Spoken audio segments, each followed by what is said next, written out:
hopefully now there was a softball team in my, a men's softball team in my hotel that was staying there that was going to count on playing today, so hopefully the weather will get a little bit better. I'm assuming that we don't have a minyan here at this time yet, but we might coming up. So at this point, we're going to begin our services with some of the early morning blessings. And that's referred to as the Birchot HaShachar. And we're going to begin then on page 146. By the way, my name is Rabbi David Barnett, if someone is tuning in online for the very first time. Rabbi here of Congregation Beth Am of Longwood, Florida. Page 146. Baruch atah Adonai Eloheinu melech haolam, asher natan l'sechvi v'na lavchin ben yom u'ben layla. Baruch atah Adonai Eloheinu melech haolam, she'asani b'tzalmo. Baruch atah Adonai Eloheinu melech haolam, she'asani ben chorin. Baruch atah Adonai Eloheinu melech haolam, she'asani Yisrael.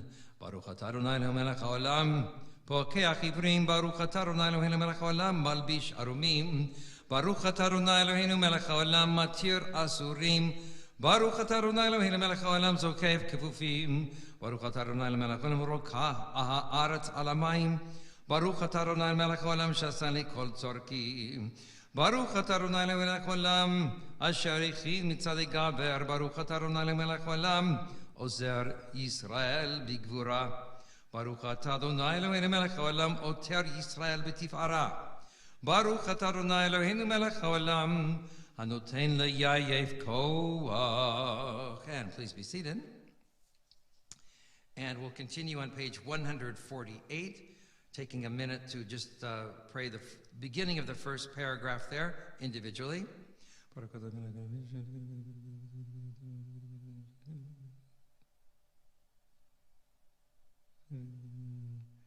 And then 4 lines from the bottom of the first paragraph. U'tneinu hayom v'chol yom l'chenu chesed rachmim b'neicha u'b'nei kol horeinu v'tzigmelinu chasadim tovim. Baruch atah Adonai gomer lechasadim tovim lamo Yisrael. Le'olam yeh adam yireh shemayu v'yitzadeu v'galui u'modeh al ha'emet u'devar emet b'levavo v'ayishkem yayom v'yomar. Ribon kol ha'olamim lo atzidkenu אנחנו מפנים אנחנו נלך לפניך כי אנו רחמיך הרבים מענו ועשינו.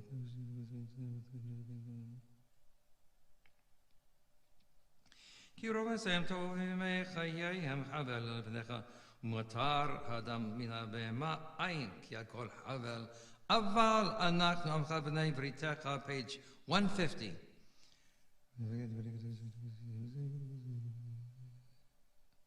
אשרינו מה טוב חלקנו ומה נעים גורלנו ומה יפה יושלתנו. אשרינו שאנחנו משכיבים ומעריבים ערב הבוקר ואומרים פעמיים בכל יום שמע ישראל אדוני אלוהינו אדוני אחד.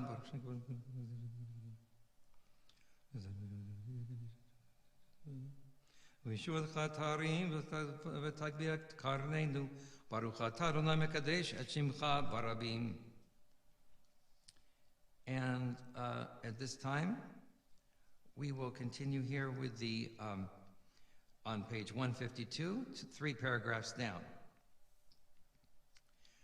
Baruch atah Adonai melech haolam asher bachar banu mikol ha'amim v'natan לנו torato. Baruch atah Adonai notenu Torah. Actually, there is a nice blessing. Let's do on page 153. Let's go to the English on top, just that first 3 lines in English, reciting the blessing for studying Torah. Praised are you, Lord our God, ruler of the universe, who has sanctified our lives through the mitzvot and joined upon us the study of Torah. At this time, we're going to go to page 168 for the Psalm for Shabbat. Hayom Yom Shabbat Kodesh Shabo Hayu Halivrim Halivim Morim Bebeit HaMikdash Mishmar Shel Yom Shabbat.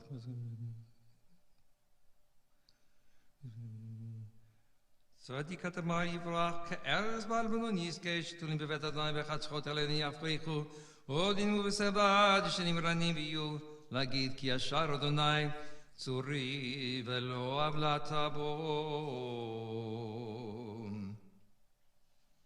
And just for fun, on page 172, we have Anim Zmiro. This is a psalm that's sung a lot in Israel, in many of the traditional congregations, many of the Orthodox congregations. And just so you have a chance to, so those here and our listening audience and congregation has a chance to sort of hear an old melody. I'd like to do that for you.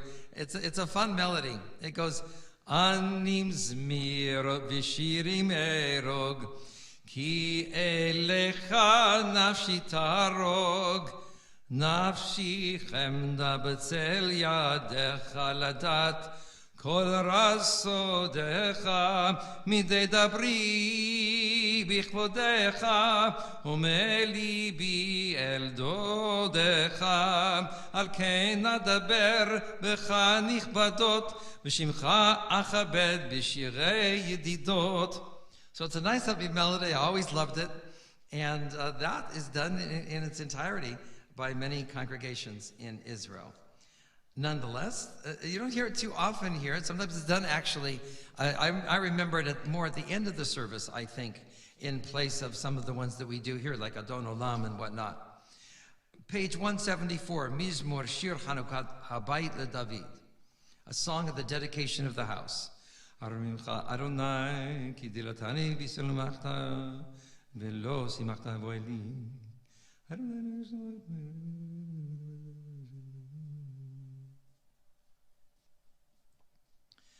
Hafafta misbedevil macholi pitach l'saki v'tazereni simcha lema'an yizamer chachacha vol v'lo yidom Adonai Elohai le'olam modekam. And Shalom Moras. Let me make a little small note of commentary here. When I said in English you see a song of the dedication of the house, what are they referring to? The house. It's not a living home like, you know, you drive up to with an address here. What would it be? That's exactly, the temple. That's what they're talking about. Yes.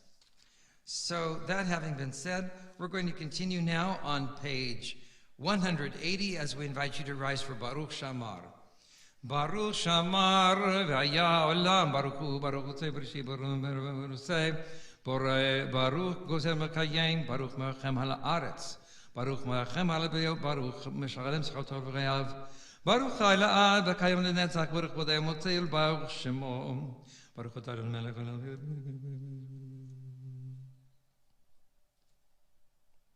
Melech Meshubach Mfu'ar Aliyat Shmo HaGadol Baruch Atah Adonai Melech Mulal Batishbachot. And please be seated.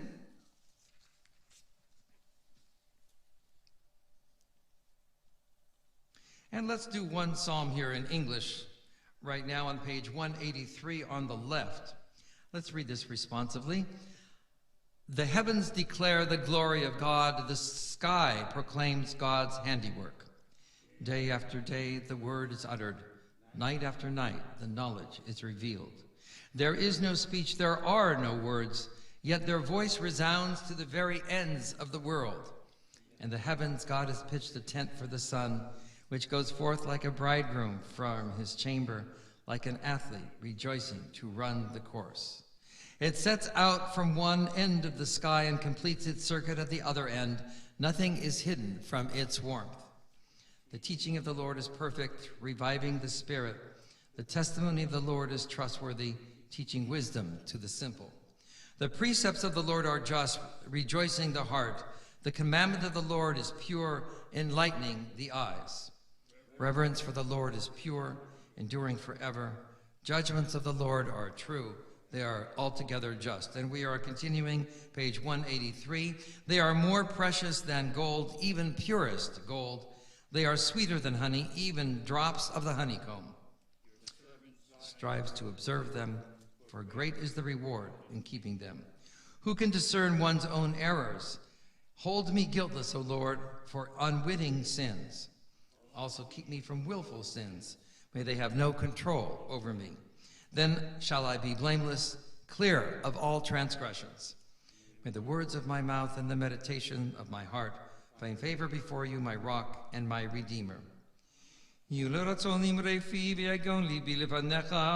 Adonai tzuri vegoali.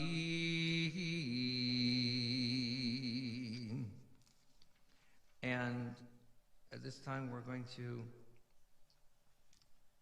continue on page 214. Let's continue then with the full service of Nishmat Kol Chai. נשמת כל החי, תברך את שמך אדוני אלוהינו, ורוח כל בשר וזכרך מלכנו תמיד, מן העולם ועד עולם אתה אל.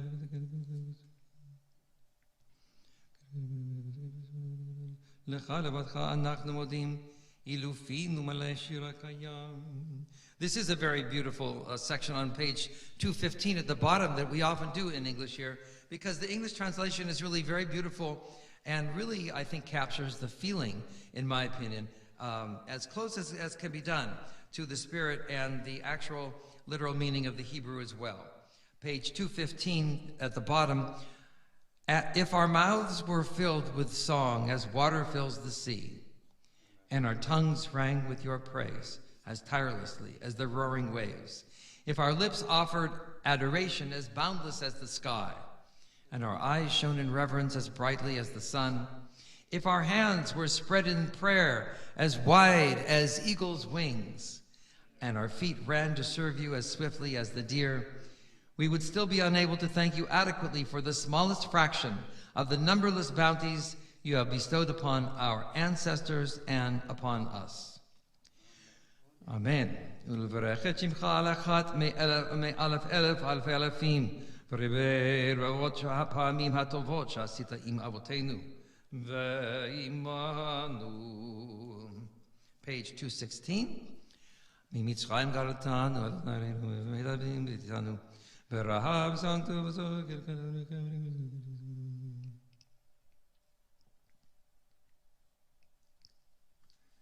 וכל פלא שגלגלותי, וכל לשון לך תשבע וכל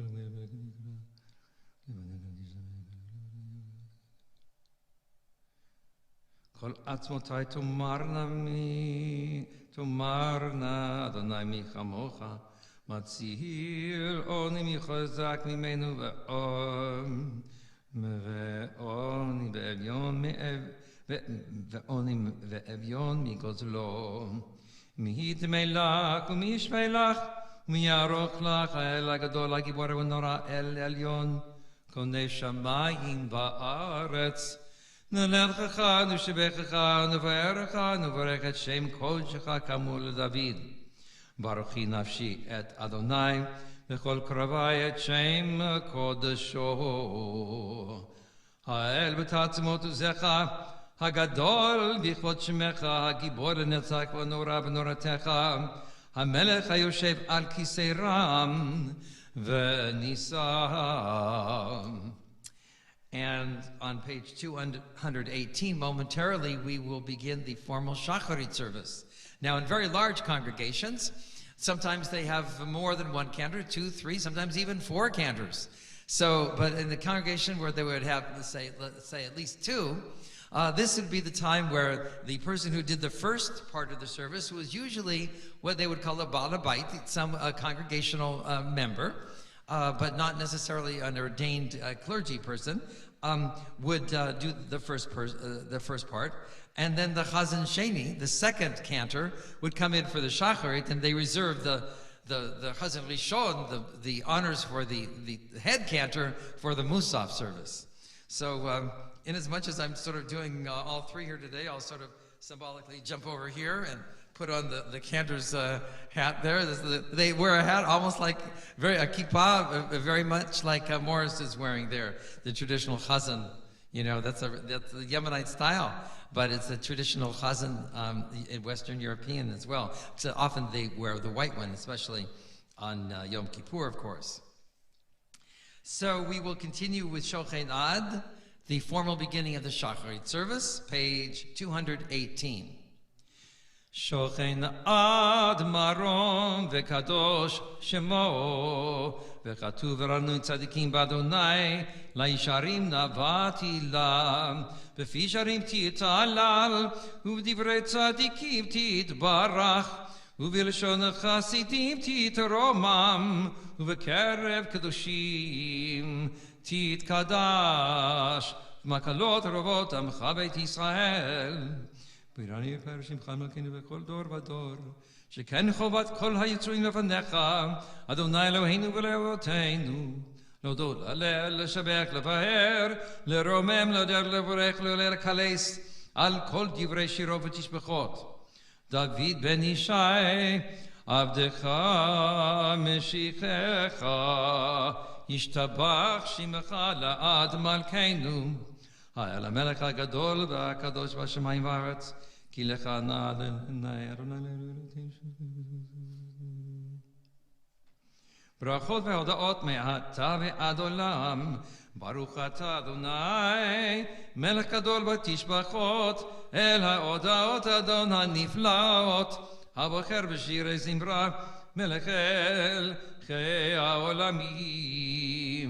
Now here's where I have to make an inquiry. Maybe Tamara can help out back there. Do we know how many online listeners we have? How many people might be online now? Anybody from, oh, Dan has a way of finding out. Okay. Because that will be instrumental in our decision as to whether or not we do the Chetzi Kaddish and whether or not we do the Baruch Hu out loud. If we don't have a many, we'll still do the Baruch Hu, but we'll do it you could say b'sheket, with a soft voice.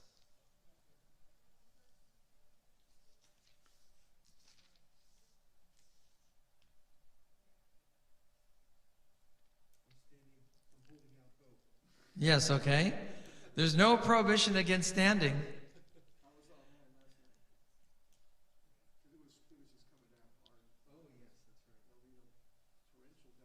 Yes.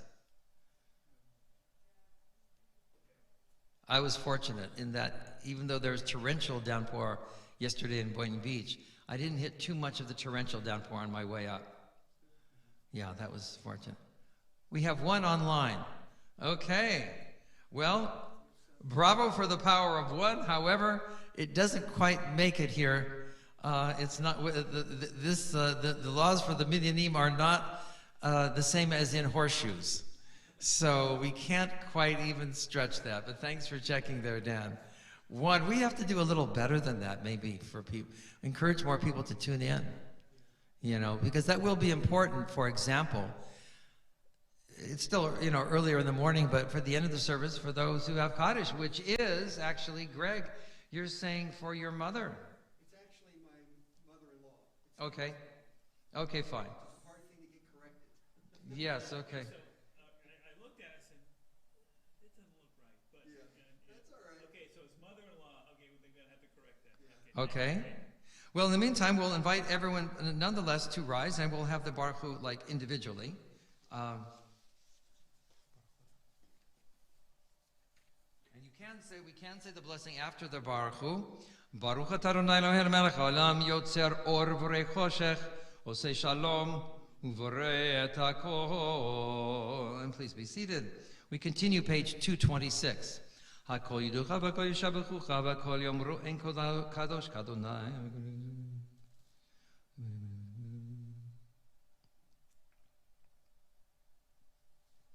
Hameir la'aretz v'ladrei melech v'rachamim uv'tovo machadeish b'chol yom tamid ma'aseh v'reshit hamelech hamromam levado.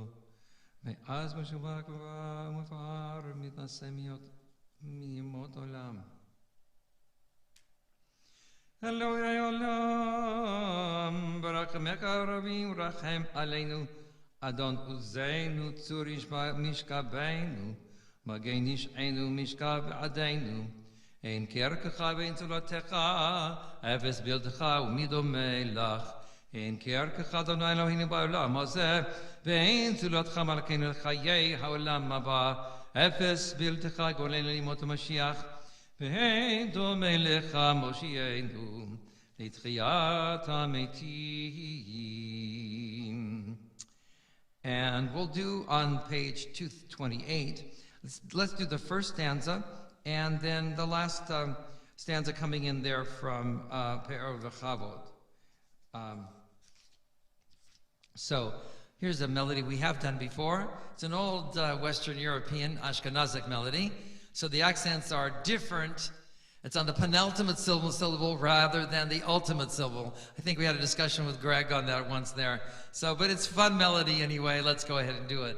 El Adon al kol hamasim baruch umborach befi kol neshama gadlo betuvo male olam dat udvuna sovavim oto המתגאה על חיות הקודש ונהדר בכבוד על המרכבם זכות ומשול לפני כיסו חסד ורחם לפני כבודו. Let's keep going anyway. טובים מאורות שברא אלוהינו יצרם בדעת בבינה ובשכל כוח וגבורה נתן בהם להיות מושלים בקרב תבל מלאים זיו ומפיקים נוגה נאי זיום בכל העולם שמחים בצאתם וששים בבואם עושים באימה רצון קונם פר וכבוד נותנים לשמות צולה ורינה לזכר מלכותו קרא לשמש ויזרח אור רע והתקין צורת הלבנה שבח נותנים לו כל צבא מרום תפארת וגדולה שרפים ואופנים וחיות הקודש. So just to act like just to sort of stress that a little bit, reinforce the point. So like שבח נותנים לו כל צבא מרום תפארת וגדולה. So Gedula, that fits the melody, but it's Gedula, the way you say it in modern Hebrew, Gedula. I bet it sounds, this whole thing always sounds very funny to your ears, doesn't it, Morris? He's used to it. He's used to it after many decades. But nonetheless, it's reminiscent of a previous practice. Although in Israel, you still find some who uphold that. Nonetheless, page 230, we continue. לאל אשר שבת מכל המעשים ביום השביעי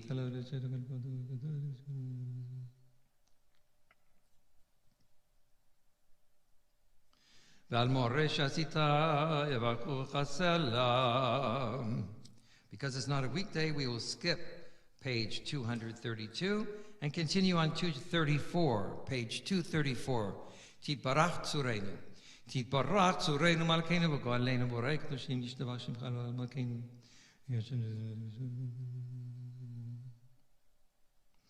Four lines down in the middle, כולם אהובים, כולם ברורים, כולם גיבורים וכולם עושים בהמה וברע רצון קונם, וכולם פותחים את פיהם בקדושה ותורה, בשירה וזמרה, מבורכים ומשבחים, מפארים ומעריצים ומקדישים וממליכים.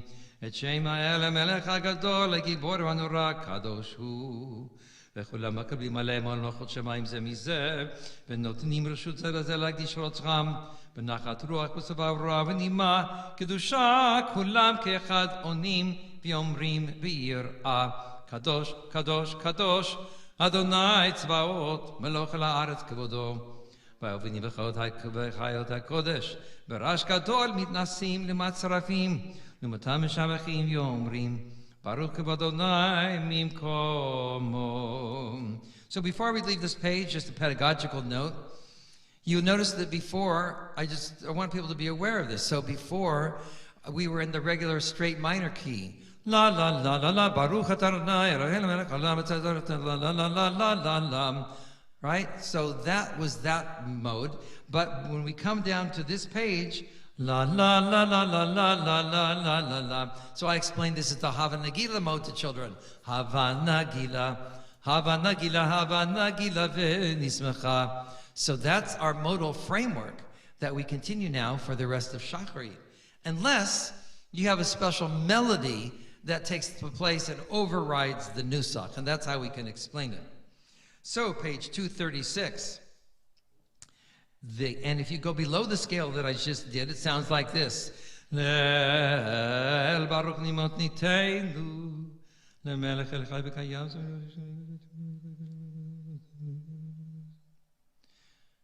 המחדש בטובו בכל יום תמיד מעשה בראשית כאמור ועושה אורים גדולים כלעולם חסדו אור חדש על ציון תאיר ונזכה כולנו מהרה לאורו ברוך אתה אדוני יוצר המאורות. Page 238, Ava Rabbah. So there are different melodies that one could do. Right now we'll just do the simple davening. Ava Rabbah, Tanu Adonai Eloheinu, Chemla Gedevra, Veitach Amarta Aleinu, Avinu Malkeinu V'Avora V'Avinu.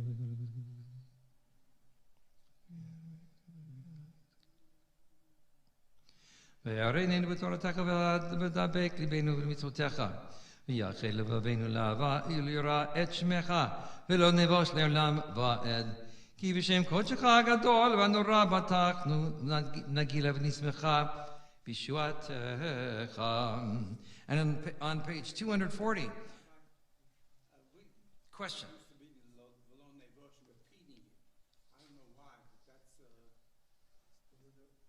Velo nevosh le'olam va'ed. That's interesting. Sometimes the melody does that. You're probably maybe used to like a melody that goes with that does it. I don't know of a halachic reason that it needs to be repeated. I don't know of a rabbinic reason that commands us to repeat it. Sometimes those things just become sort of a custom there. But it's a nice line if you're going to repeat a line, it's a nice line to repeat, that we should not be brought to shame. So you emphasize that. That's probably, either it was a hopeful time or it was a time when Jews were brought to shame. And so they wanted to repeat it to emphasize that they wouldn't happen, you know what I'm saying? Or to emphasize that God would come through at the end. That's how those customs often begin. Yeah, Morris, but very, very interesting. So in discussing it, we repeated it for you. Yeah, and we'll even do it a third time. Velo nevosh le'olam va'ed, that we should, God willing, never be brought to shame. Ki v'shem kodshecha hagadol v'hanora batachnu, because in your holy name, your holy great name, and awesome name, we have put our faith and our trust. Nagila, we shall rejoice, v'nismecha, and celebrate in joy, b'shuatecha, in your salvation. So, in your deliverance. So, page 240, as we gather the four corners of the tzitzit, symbolically demonstrating the ingathering of Jews to the land of Israel. And let's chant it to the melody of Hatikva. Avienu l'shalom me'arba kanfot haaretz v'tolichenu kom miut le'artzeinu ki hem poel yeshut ata ובנו בחרת מכל עם בלשון וקרבתנו לשמך הגדול סלע באמת להודות לך ולייחדך באהבה ברוך אתה אדוני הבוחר במו ישראל באהבה. Amen. Page 242. Shema Yisrael Adonai Eloheinu Adonai Echad Baruch Shem Kol Malchuto Le'olam Va'ed. ואהבת את אדוני אלוהיך בכל לבבך ובכל נפשך ובכל מאודיך והיו הדברים האלה אשר אנוכי מצווך היום על לבביך, ושיננתם לבניך ודיברת בם, בשבתך בביתך ובלכתך בדרך, ובשוכבך ובקומך, וקשרתם לאות על ידיך, והיו לו תותפות בין עיניך, וכתבתם על מזוזות ביתך ובשעריך. And we continue with the intermediate paragraphs of the Shema. We'll come back and do the third paragraph together.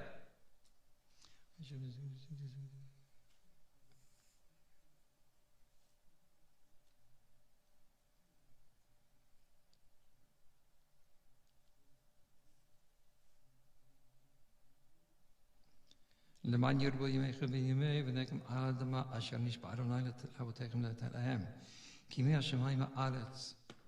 On page 246, let's recite with the tzitzit still in hand. Let's recite the third paragraph. And as you know, it's customary to kiss the tzitzit at the appropriate mentions of the word. Vayomer Adonai el Moshe lemor, daber el bnei Yisrael v'amarta aleihem v'asu lahem tzitzit. על כנפי בגדיהם לדורותם, ונתנו על ציצית, הכנף פתיל תכלת, והיה לכם לציצית, וריתם אותו, וזכרתם את כל מצוות אדוני, ועשיתם אותם, ולא תטורו אחרי לבבכם ואחרי עיניכם, אשר אתם זונים אחריהם, למען תזכרו ועשיתם את כל מצוותיי והייתם קדושים לאלוהיכם, אני אדוני אלוהיכם אשר הוצאתי אתכם מארץ מצרים להיות לכם לאלוהים, אני אדוני אלוהיכם, אדוני אלוהיכם אמת. And actually, I mispronounced that at the end. Adonai Elohechem Emet. And page 248. Emet v'yatziv v'nachon b'kayam v'yashanem.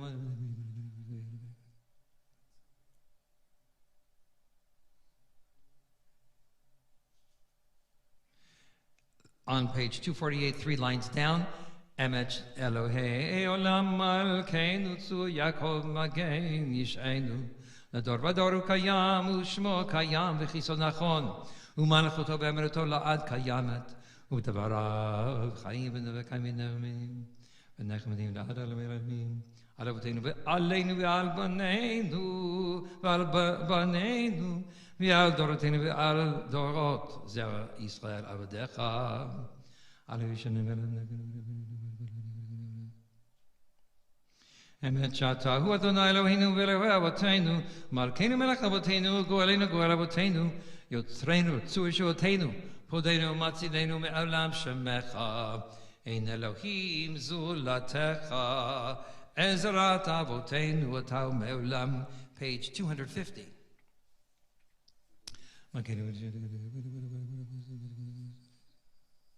אמת שאתה מלך ומלך גיבור לריב ריבו, אמת אתה הוא ראשון ואתה הוא האחרון, ובלעדיך אין לנו מלך גואל ומשיח, ממצרים גאלתנו אדוני אלוהינו.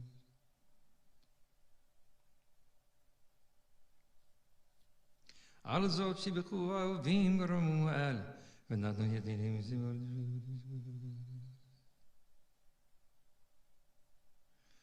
משפיל גאים מגיע שפלים, ומציא אסורים ופודה ענבים ועוזר דלים, ועונה לעמו ישראל בעת שבם אליו.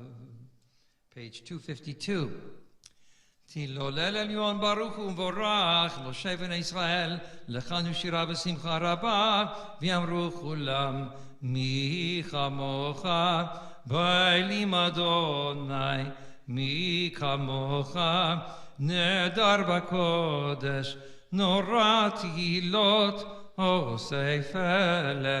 שירה חדשה, שיבחו גאולים, לשמך על שפת הים, יחד כולם הודו, והמליכו ויאמרו, אדוני ימלוך לעולם ועד.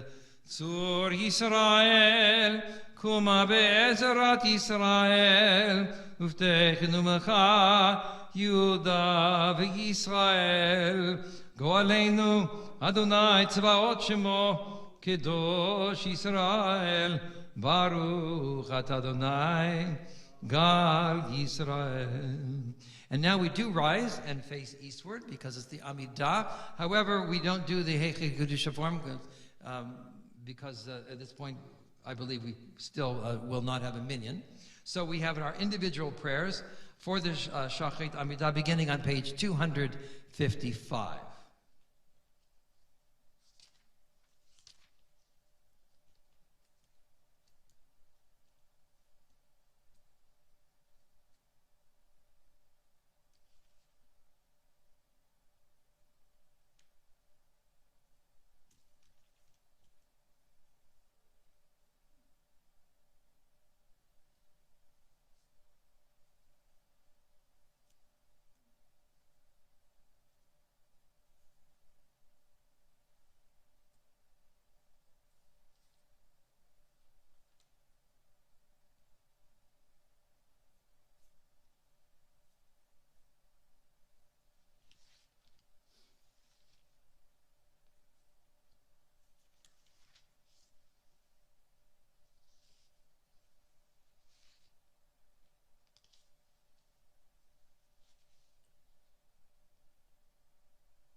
So if you're continuing to pray the Amidah, please continue to do so individually.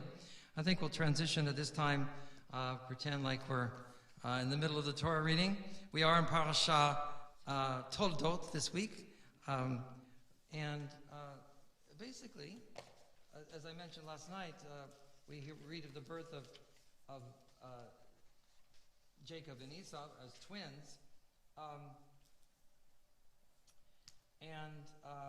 Ve'ela Toldot, it's interesting. The translation is Ve'ela Toldot Yitzchak ben Avraham. This is the story of Isaac, son of Abraham.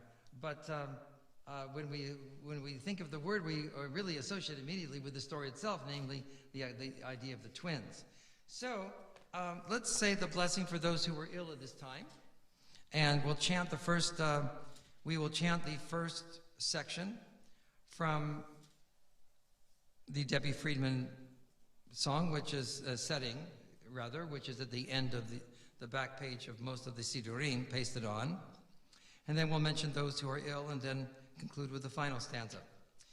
Mi shebeirach avoteinu mekor habracha limotenu. May the source of strength, who blessed the ones before us, help us find the courage to make our lives a blessing, and let us say, Amen. And so I'll read the names that we have here first, and then we'll go around and see if you have others to add. Steve Ashheim, Mana Bachov, Henry Birch, Teresa Kalla, Emily Cooley, Audrey Dash, Bruce Dash, Patrick Drayling, Gordon Feinberg, Donald Ingram, Alan Jacobs, Rita Kindle, Norman Levin, Steve Lifshin, Sandy Minkin, Dome Salfi, Loretta Scher, Harleen Schreck, okay, thank you, Leslie Schulsinger, Izzy Sigmund, Saul Stein, Bill Thompson, Peter Teitelbaum, Nancy Town, Herb Weissman, Katerina Williams, Leibel Ben Margolit, Liba Shlomit Rachel Bat Margolit, Feibel Shlomo Ben Devorah, and Israel Ben Etel, Avram Ben Benjamin, and Gila Yafa Bat Bele. So let's go around and we'll start back here. Armand, do you have any others to add? Okay, thank you. Oh, okay. I hope she gets better. Anyway, okay. Jeff.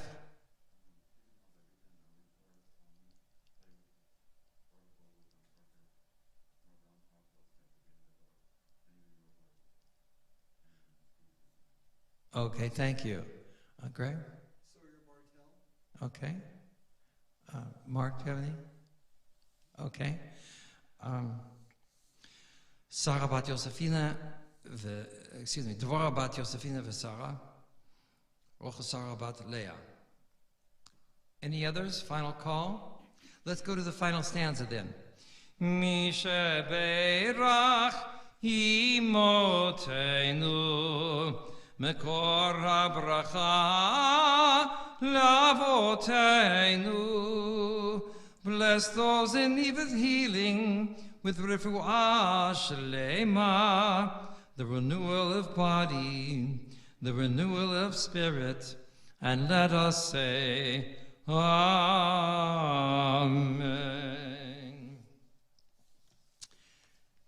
So, I'd like to invite you for a Torah study here this morning to turn to a section of the Torah reading itself, and that is the blessing that that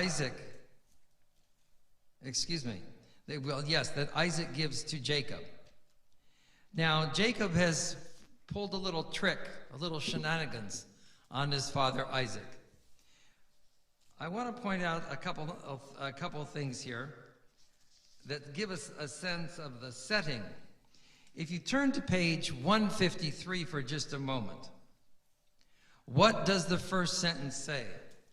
when Isaac was old and his eyes were too dim to see. Okay, so that's the setting.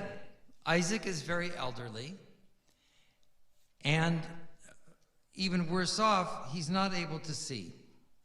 He's really gone essentially, probably totally blind from the descriptions that we have later on in the story.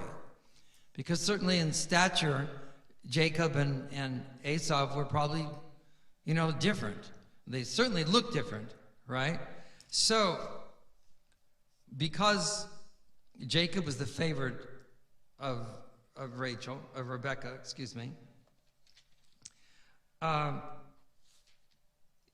she encouraged him to prepare sort of a ruse for the father.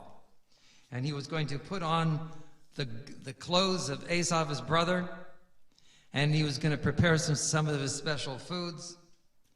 Because you see, one day here, when the setting is, Isaac gave Esau an assignment. Knowing he was the firstborn, he said, I'm old now and don't know how soon I may die. Take your gear, your quiver and bow, go out to the open and hunt me some game, because Esau was a hunter. He was a man of the outdoors.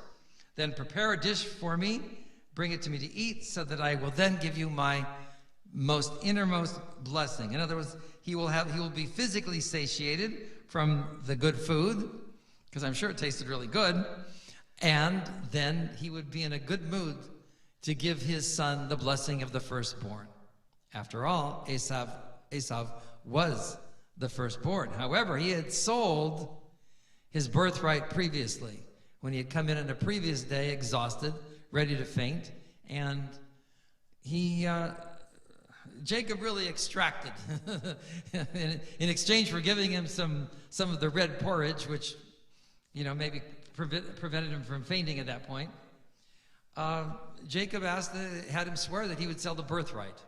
So now it's the second deception. Not only has Esau, and chances are even if he would have fainted, he wouldn't have died. But that little section ends with, and Esau despised the birthright because he gave it up. He didn't argue back. Well, maybe I'll give you part of the birthright. He didn't negotiate. It was just, he didn't care. At that point, he was really just more focused on the physical.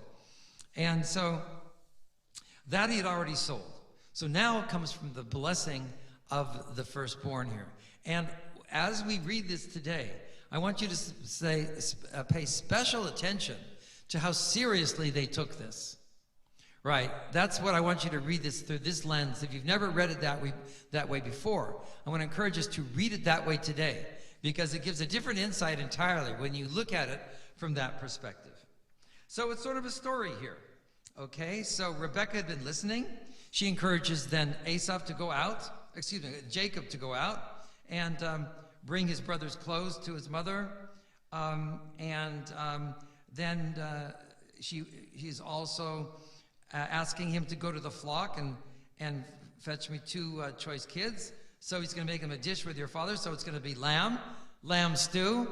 And then she wants him to take it to their father to eat so that he may be blessing you.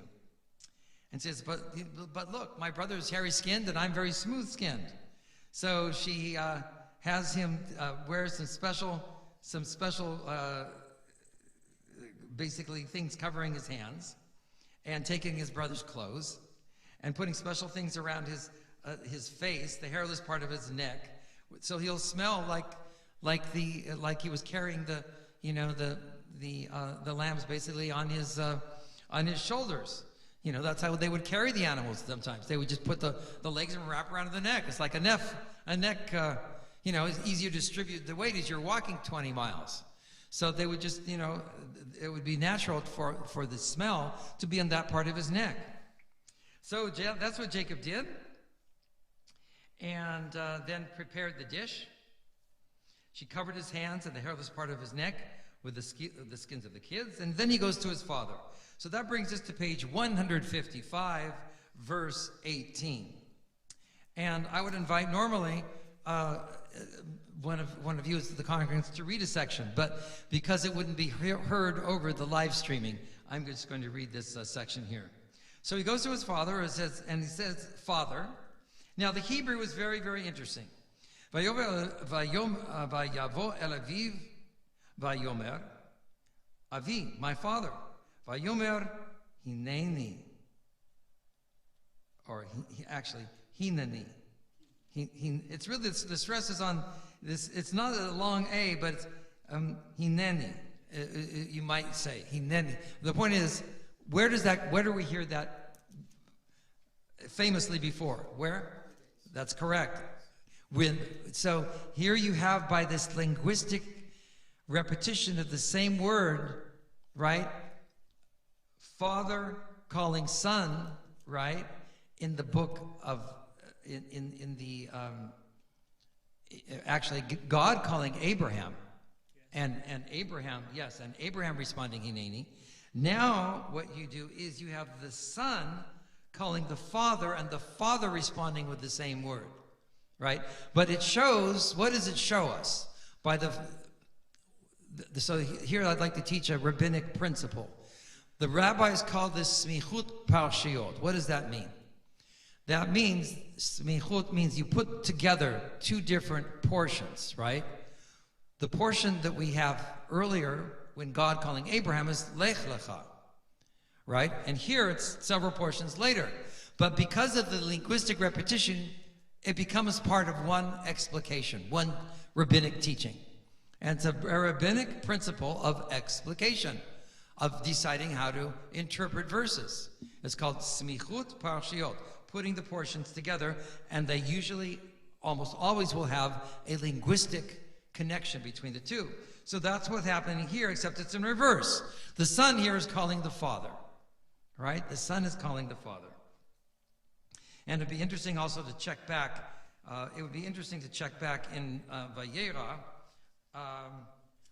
where the word hineni not only appears when God is calling Abraham, but I think it also appears when one of them is calling each other, and that is correct.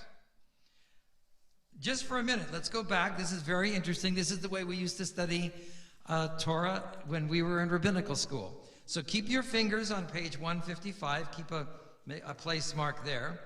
Please go back to page 119. Look at verse 7. Vayomer Yitzchak el Avram. So Isaac is calling Abraham, Aviv. Vayomer Yitzchak el Avram Aviv. Vayomer Avi. And his father says, and he answered, Vayomer Hineni, or Hineni, or, you know. This is a little, to determine the exact pronunciation of this word, the stress is a little tricky, because there's a metek at the final nun, but there's a dot in both nuns, and the metek, the metek is under the first nun, and the other diacritical marking is at the final nun there. Excuse me, I got mixed up. The metek is the final one. The munach is under the first nun. And so I would still say you would give priority to the munach. Hineni is probably technically how you might do it. But nonetheless, what is the answer? The father is responding. So first, earlier in chapter 22, God is calling Abraham. Abraham responds, by the way, it's definitely pronounced hineni at the end of verse 1 in chapter 22. So that is how Abraham answers, hineni. Okay, and then later on in verse 7, Isaac is calling the father, and the father is answering, yes, my son, basically, I am here. So we have the sense of presence, right? And in both cases, Isaac calling his father, and now Jacob is calling his father Isaac. So again, it's an exact connection linguistically of an exact similar situation even, where the word is used exactly in the same framework. And please note, I'll call you on in just a sec there, Mark. Please note that it's at a crucial moment. These are not trivial moments, right? In the first case, Isaac is about to be sacrificed. That's the direction.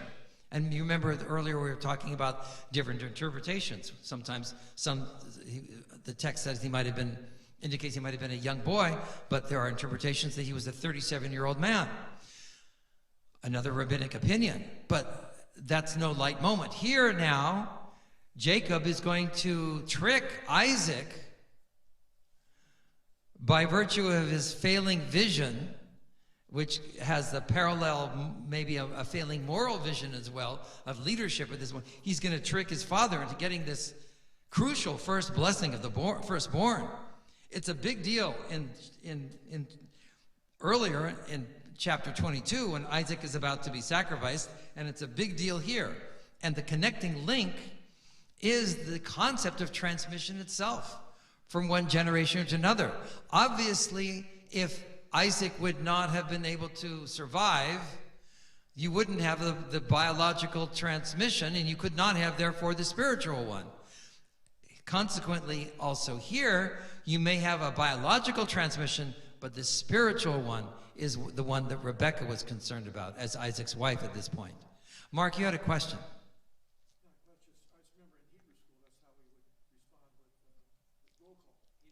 Yes.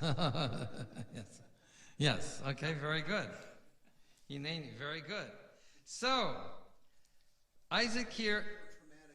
Yes, exactly. Isaac is a little confused. He's a little tzidreit here. He's not exactly sure what's happening, which is understandable. So, what does he say? He says, Mi atavni, who are you, my son? So, it's been a dialogue also of father and son, but he's not really sure which son he's talking to. So he says, my son, right? He's correct, but he's not sure which one. So then Jacob says to his father, lying, of course, here. It's an outright lie. Vayomer Yaakov el Aviv, Anuchi Esav bechorecha. Not only does he lie, but he says a double lie. He says, I'm your son Esav, so a misrepresentation of identity, right? And misrepresentation of birthright. I am your firstborn. So he's lying doubly. He's lying doubly. So I have done as you commanded me. That was a quick hunt. Isaac is going to wonder about that as well. How could it have happened so fast? And sit up, because he's lying in bed. You know, he's probably very ill. So he's lying in bed. Says, sit up, please, and eat from my provisions, from my quarry that I caught. Ba'avur, for a reason, tivarachani nafshecha. Now, this is very interesting. So you shall bless me, in essence, with your soul. In other words, your whole being, right? He wants him to be well nourished, and he's going to give him, because nefesh here implies not only body but soul together. It's the whole being, right? He wants the complete blessing. So Yitzhak is a little, to use the Yiddish, a little tzedreit, a little confused. Vayomar Yitzhak, he's saying to his son, Mazda mihauta lintzot b'ni. How did you manage to get this so quickly, my son? And the son answers very cleverly, because Jacob was clever.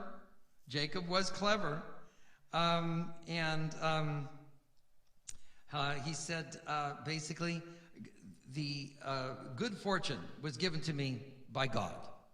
Good fortune appeared to me. It was manifested to me. Hikra. It's, I think, from the verb likro, to call upon.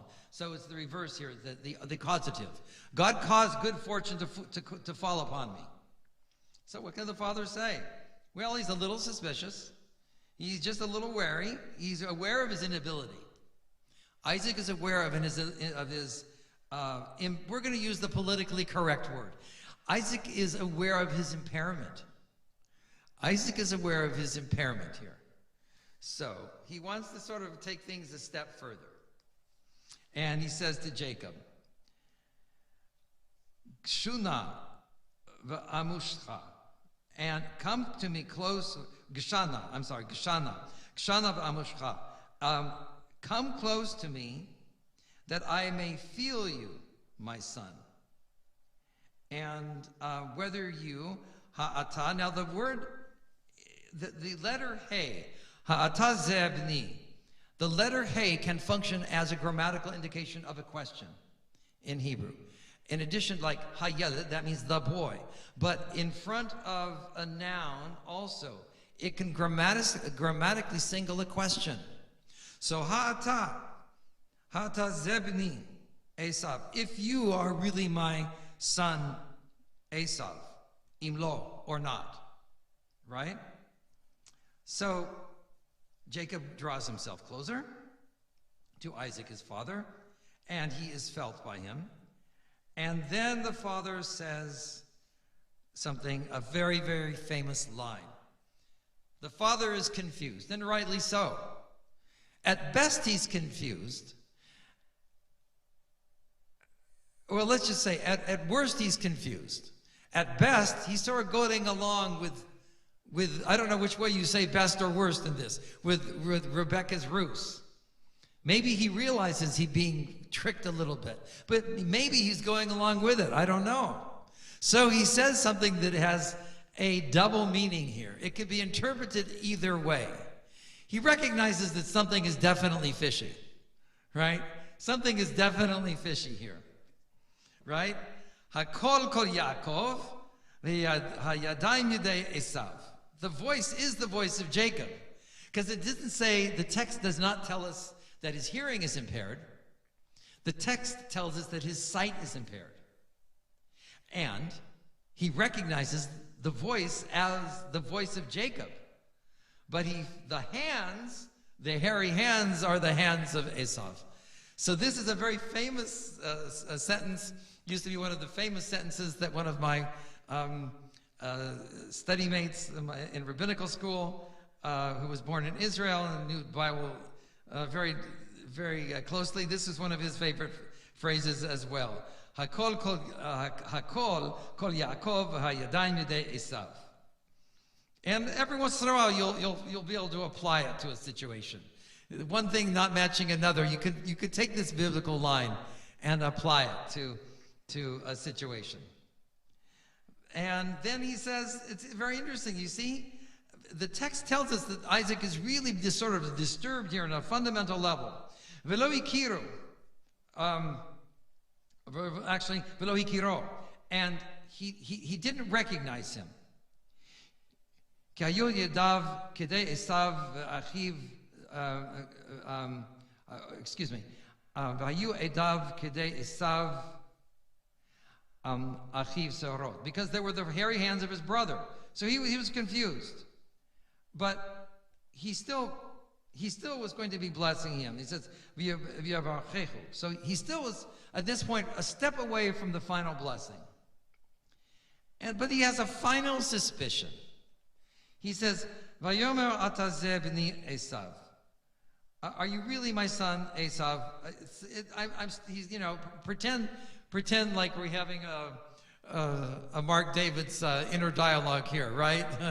Are you really my son, Esav? I'm a little confused here. Your voice is the voice of Jacob. You've got the hands of Esav. I felt the hands there, but something is just so fishy here. You're serving me lamb. I understand it's not fish, but something is really fishy beyond the smell of the lamb.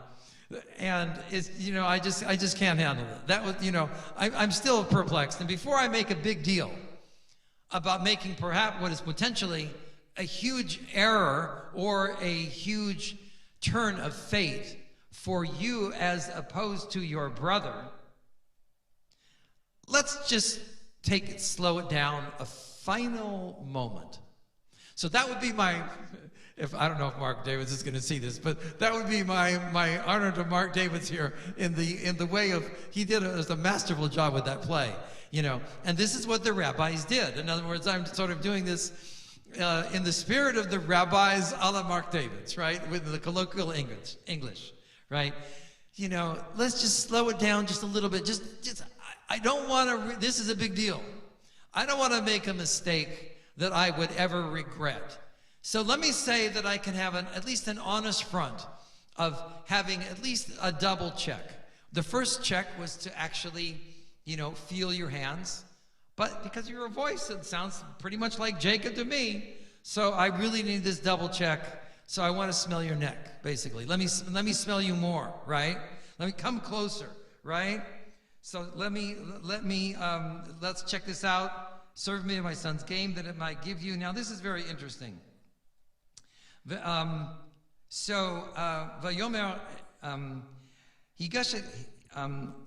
Hagishali, come close to me. Ve'ochla mitzaid b'ni, and I will eat of the provisions from my son. Right? From my son. He's still not specifying which son. Right? So let's think back. You don't have to turn back now. But remember, I'm going to turn back because I'm going to do something very unusual. You see, we have these lacunae in the texts. Right. Lacunae is a Latin word meaning gaps. So that's where you have the interpretations that come in. So at this juncture, when he says, let me eat of my son's provisions, let's go back to Genesis 22, the sacrifice, the story of the binding of Isaac.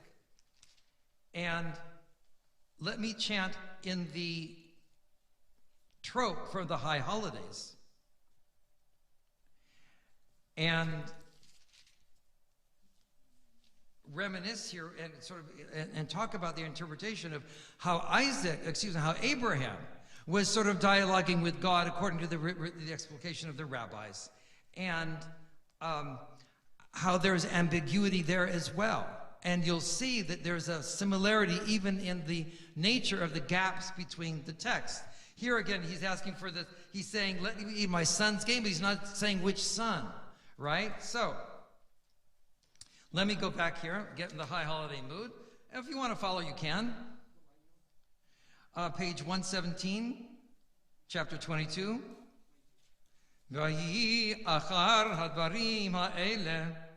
After these things, Elohim, and God nisa et Abraham, and he tested Abraham. Vayomer elav Abraham, and he said to him, Abraham, Vayomer hineni, Vayomer, and he said to him, Kachna, therefore take et bincha. What does Abraham say? Take your son. But I have two sons. I have Isaac and I have Ishmael. Et yichidacha, the sole son, the individual son. What is Abraham's response? But I have each our soul and individual to their respective mothers. Ishmael is the sole son of Hagar, and Isaac is the sole son of Sarah. And then finally,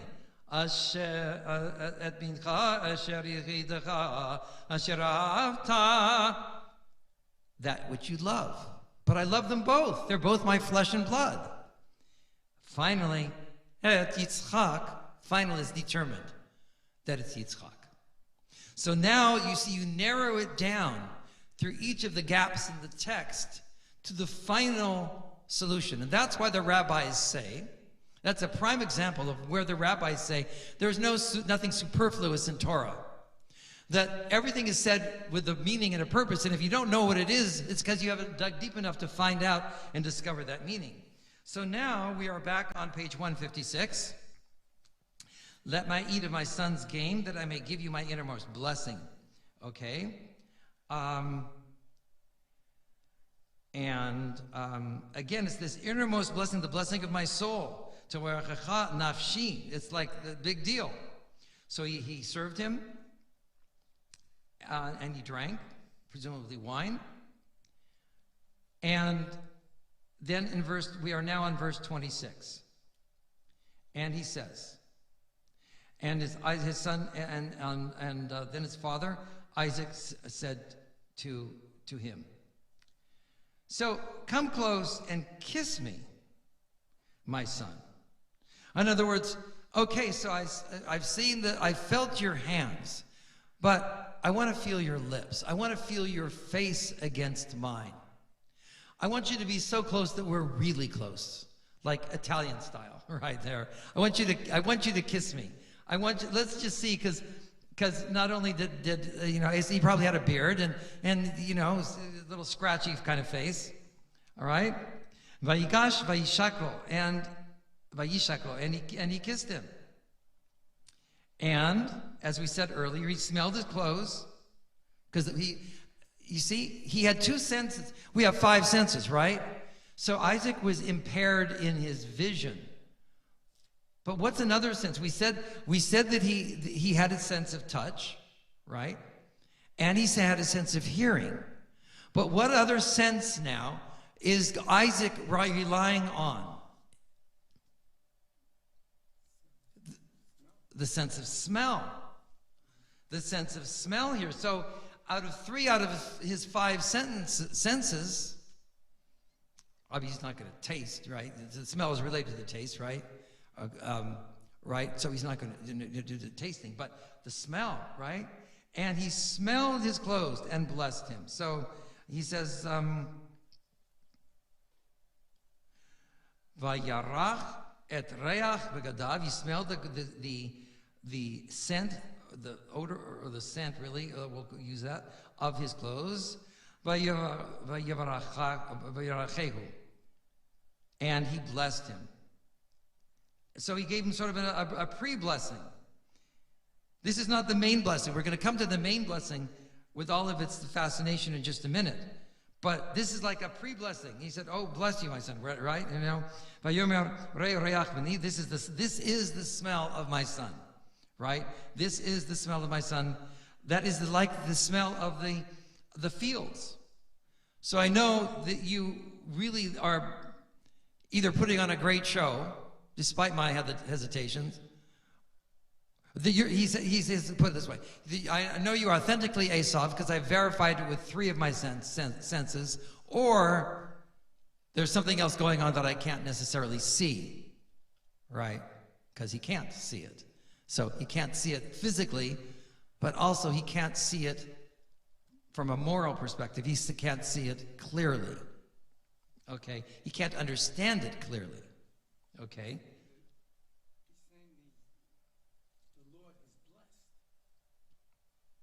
Asher, yes, Asher Barachu Adonai. That's right. In other words, in this case, so Morris asked the question. It's an interesting one. He says, first of all, the smell of my son is like the smell of the fields that the Lord has blessed.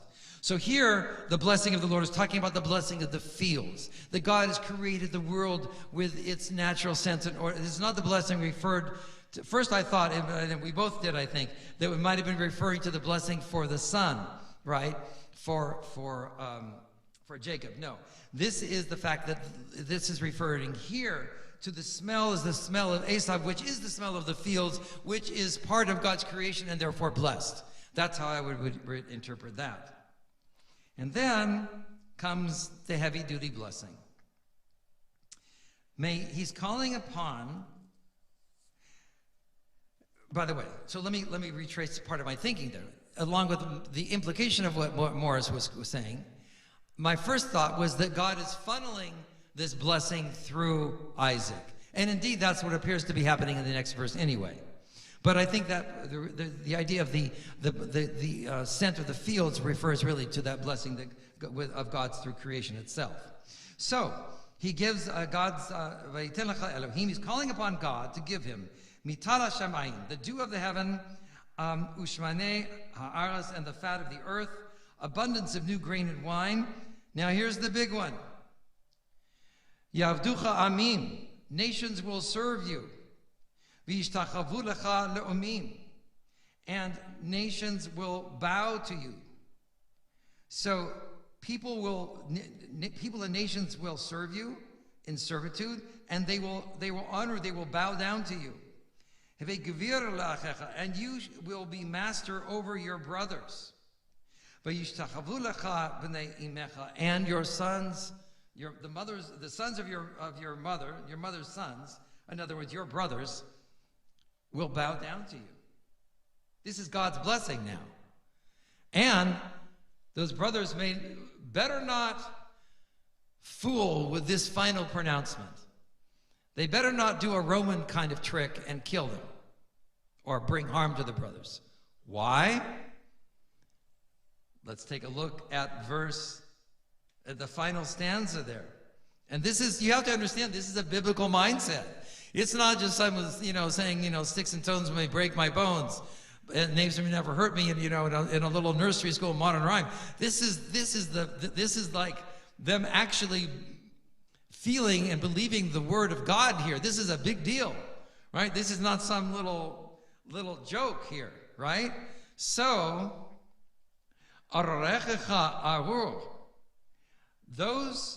cursed be they who curse you, and those who bless you.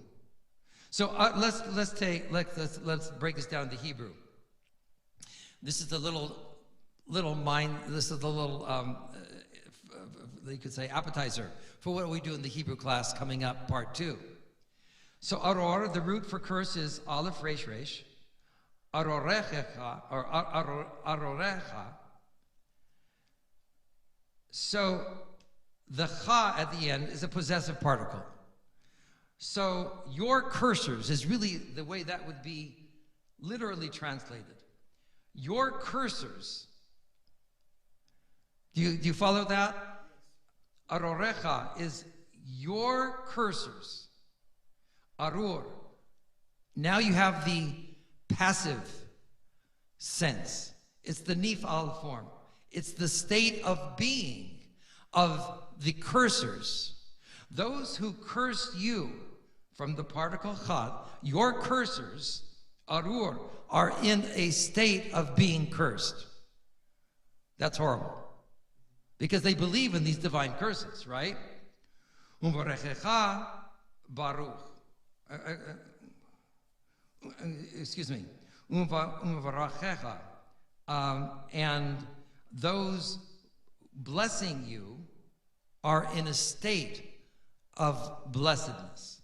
Baruch. Can you see how powerful that is? That may be, at the end, Esau was really mad. And initially he intends to kill the brother, right? Or at least if he doesn't intend to, Rebekah is afraid that he will. And Jacob believes Rebekah that he will. And Jacob is deathly afraid of Esau. Esau is a skilled warrior. How is Jacob described? That's right, the man of the tent, and sitting in tents. He's not out there, he's not a macho guy with swords and fighting and all that kind of stuff, and bows and arrows and all that kind of stuff. He's like, more scholarly, a little bit more initially on the wimpy side. Yes, bookish. Very, very bookish, yes. So he's terrified, and that's, of course, why he's going to flee. So Jacob Esau comes back in with the real game that he hunted, specifically with his father, not taking any shortcuts, taking from the flock. And the story here, his father. Now here's what I want to point out. So he comes to his father, and his father realizes something up. And he said, "Who are you?" His son is Esau, and Isaac was seized. Now look at this. On verse 33, he was trembling. Harada is the trembling. He was really trembling. Why? Because Isaac himself, as the bestower of the blessing, he obviously believes in the power of this blessing, and he realizes, this is not really the way maybe we should have done this, right? We have to say that Isaac gave it his best. He verified at least with 3 of his senses. Even though he was never able to forget that little suspicion in the back of his mind, Kol Yaakov, the voice was the voice of Jacob. He wasn't able to rid that, but he overrode it. Think of many times we've overridden things. We have a little thing, something's telling us this, but we do something the opposite anyway. So now he's beginning to feel a regret, right? He realizes that he's really been duped. And then he realizes that he was part of it. He allowed himself to be duped. He's taking responsibility for that, and it's hitting him really hard. He's trembling, right? He could have a heart attack in that situation. So then he says, Mi efo, hu hatzad Said. So he says, who was it then? What happened? You know, provisions, things of the field that were caught and slaughtered and brought to me, and I ate from it. And before you came, Esav, I blessed him, and therefore, because I blessed him, Baruch Ihyeh, he will be blessed. Va'avarachehu, I blessed him.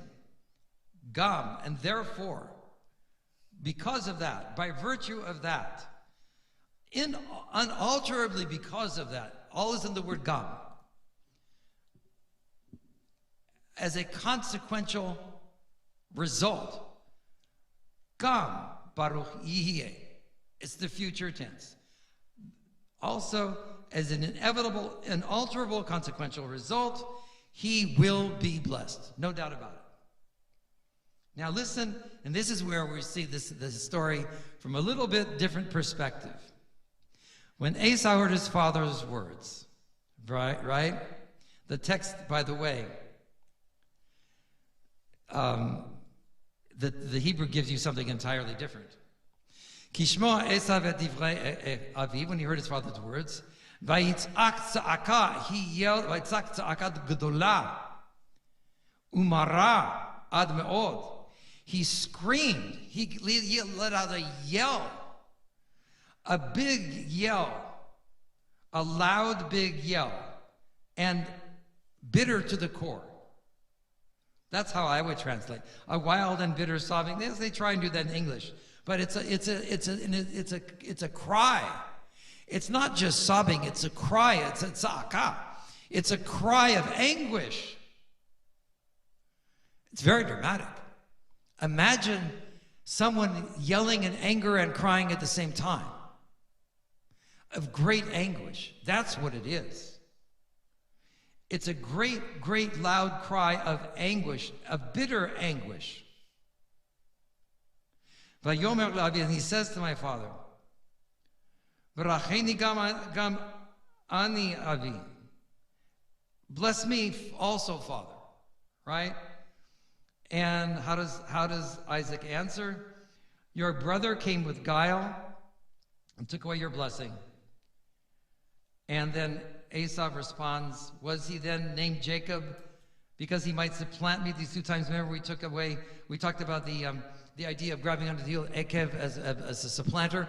Although I also read that there's also a Hebrew indication that verb also could be used as a source of protection. So maybe that's one of the other reasons why he was actually named Yaakov in the beginning as well. We don't know, but there is that dual sense there. And then he says here, well, haven't you saved something for me? Isaac answered, well, I've made him master over you. So we can't change that. I've given him all his brothers for servants and sustained him with grain and wine. What then can I still do for you, my son? And now Esau is really bargaining with the last chip. Well, Dad, please. Don't you have like one blessing left for me? Father, please, bless me also. And Esau wept. And he wept out loud. So for a groan, Esav kolo vayef. For imagine, a grown, tough man of the fields, weapons, fighter, reduced to tears.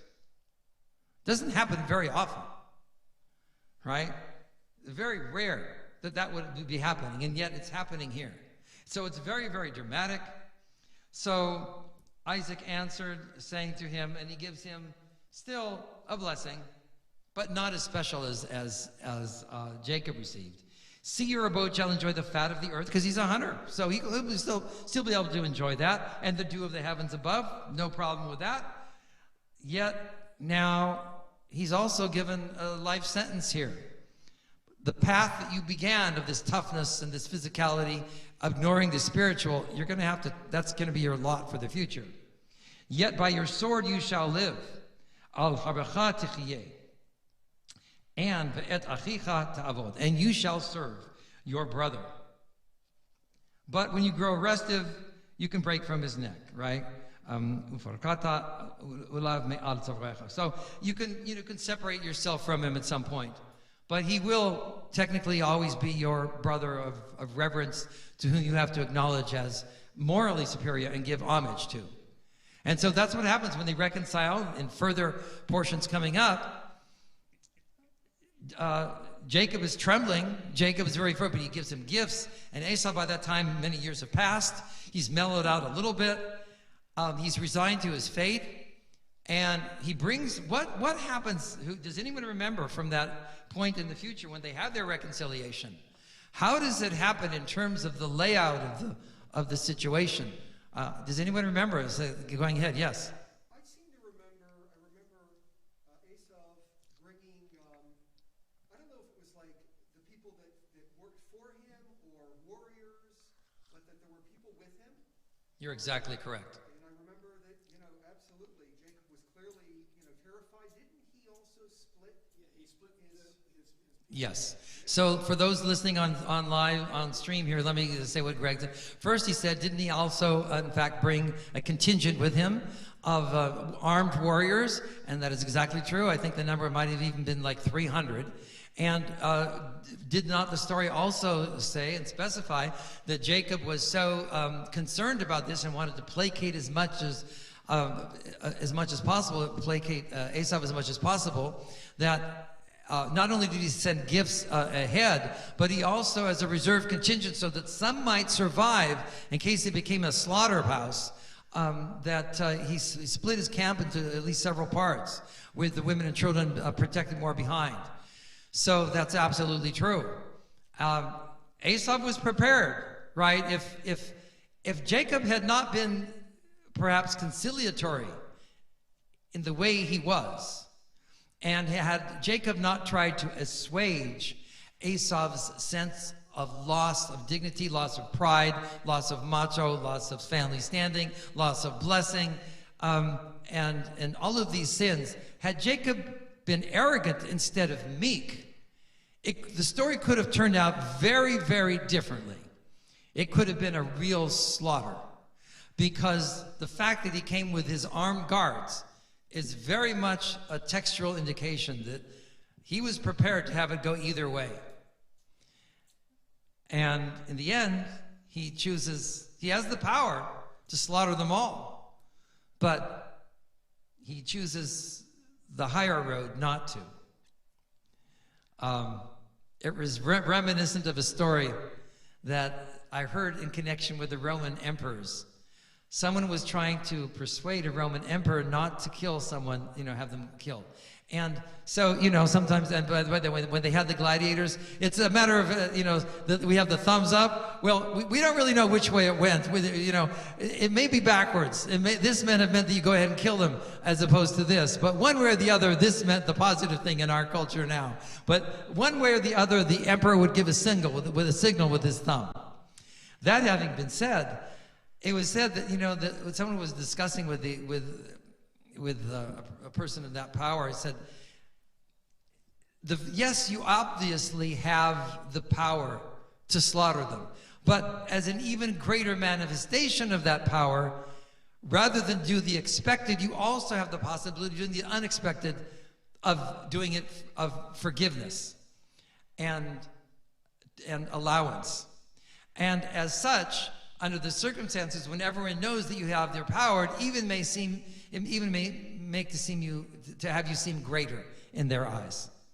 And so that's sort of very, very interesting. It may even, in some aspect of the historical development of ideas, it may even be related to that concept of noblesse oblige, where the nobility had the authority to do bad things, but the oblige, they overlook certain things. They have a sense of tolerance as a result of the power, even though they could make things harsher either way. So that's very much a motif that happens later on. But at this point, Esau is definitely humbled. And he's angry and he's bitter, and it's probably very good that Jacob made haste to go in a different direction very quickly, which he did, and he fled to Haran. So I hope that was an interesting explication of feeling more and understanding more in the text than sometimes a very superficial, fast reading would indicate. Thank you. For Greg. Do we have time for one question? Sure. We have a question coming up. Say it and I'll repeat it. Yeah, sure. So, I can see the motivation for the story in terms of the lessons that were many lessons that we captured at the end. The part that I'm not completely clear on, like why, what the motivation was in the Torah they're talking at length about Isaac's confusion. Almost to like, now admittedly we get this lesson, we learn about him that he was confused, and finally he had to make a decision and he made it, and then they share the experience of his how he feels afterwards. And maybe is that all about just us learning the importance of the power of the words went out and they can't be taken back? Do you think that was the whole purpose there, or is it something about that they're trying to preserve the integrity of Isaac here? It's not completely clear to me. I don't know if I've conveyed my question well enough. Let me see if I can summarize it here for our listening, viewing audience. So you were saying that you were clear on the initial motivations of the story, but then it seemed a little confusing when Isaac was presented as being confused himself and trying to understand, what the significance of that is, and in also relating it to the fact that we wonder if the story is in fact trying to teach us the power of the word. So working backwards, I would think that latter idea is definitely true. It's dramatic, the way that when you look at the text closely and you see how Isaac trembles, right? Isaac is trembling when he realizes this has happened. And Esau gives this bitter, loud cry, that they really took the word seriously. And so I think that's definitely because what do we have as an expression of God's manifestation? Vayomer Adonai, right? And the Lord said, right? And so the concept of the word being spoken is very, very powerful. And in as much as that involves in the divine realm, so too we have the echo of that on the human realm. So I think that's a definite motif there. Now, as far as Isaac's confusion and Rebekah's willingness to outrightly be the initiator of this program of deceit, this plot of deceit for her own husband, and this has to be taken into context with respect to a larger motif of the book of Genesis, where in particular it is a pattern where the younger supplants the older. In case of point, Isaac himself with Ishmael, right? Now it's Jacob with Esau. And then we're going to see it happening again. So that's part of the general, you could say, a twist that's peculiar to the stories in Genesis. So that's a motif. And further regarding Isaac's confusion, the text is actually quite brief, right? It was only through my rabbinic interpretation, all of the rabbis in the spirit of Mark Davids and the Job story, that I really dwelt on that. But if you're just reading the text, you don't feel that as intensely, right? You don't experience it that way. But if you look at those, like we discussed earlier, if you look at those lacunae in the text and then you fill them in, then it becomes a much more nuanced. You could fill those lacunae in different ways too, and that's what the rabbis do. We did it one way here today, but it could be different ways, and that's the richness of the text. So Isaac is just really trying to do his best. He's trying to fulfill his obligations as a father, as a key transitional figure in the transmission of Jewish tradition going forward, which he knows has to go through one of his sons. And maybe, even though 3 out of his 5 senses verified on a physical level what he actually ended up doing, i.e. blessing Jacob, maybe in the back of his mind, remember we said there was that little voice, that little nudge that was saying, well, maybe I'm not quite, something still might be fishy here. Remember we emphasized that. But he might also be remembering the motifs of his own life. How his mother Sarah favored him over Ishmael. And maybe he is thinking this is a deja vu experience for myself now as a progenitor of the Jewish people, not through my lineage of Abraham, now coming to me as the next generation of transmission.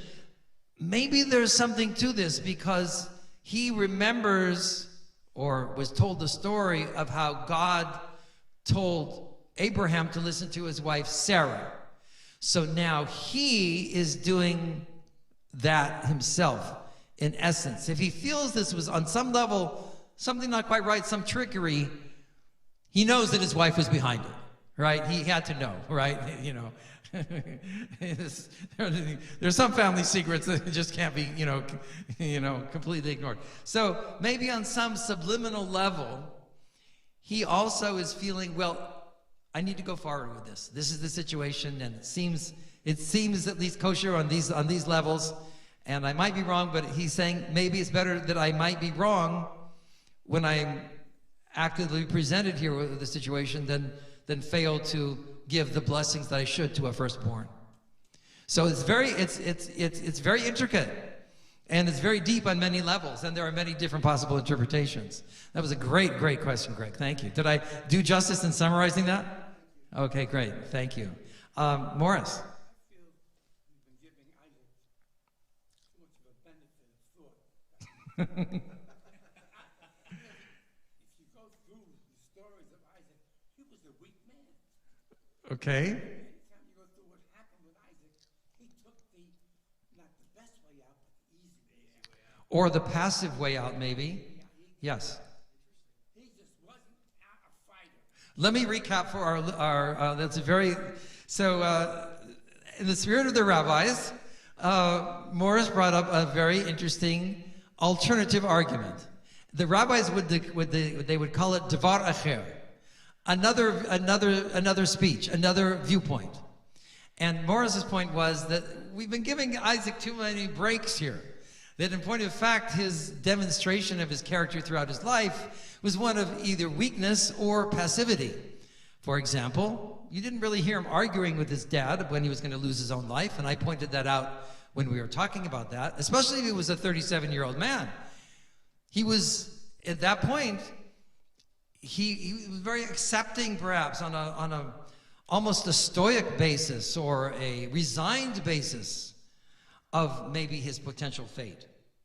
But he certainly didn't actively resist. And so in some ways you could say he took the easy way in the sense of non-resistance, right? He was silent. And here, he's not really fighting too much either. He's pushing back a little bit, sort of challenging Jacob to pass these tests. But so he doesn't go that last step, maybe. You're right. So that's another interpretation. Yes. Very good. Well, we hope that I hope that all of you who are here with us today found this of interest and insight, and we hope that our viewing congregation will echo that as well. And so at this point, we're going to continue with our service here, and that will bring us. We've done the Mishaber already. And that will bring us really to the Musaf service. And at this point, then the question is, I'm gonna call upon our co-president here or our president in presence. That's another way of doing it. President in presence, to decide whether or not we should check how many are online at this point for the purpose of saying Kaddish for Greg, and also being able to have the Heicha Kedusha for Musaf. And as far as that goes, the Chatzi Kaddish before Musaf.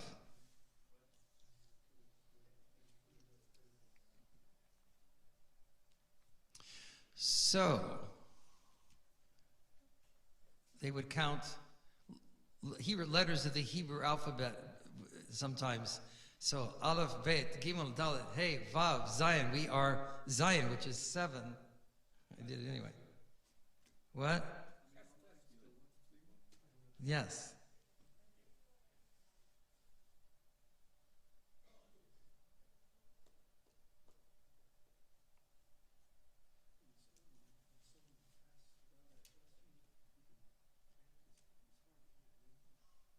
This is beautiful.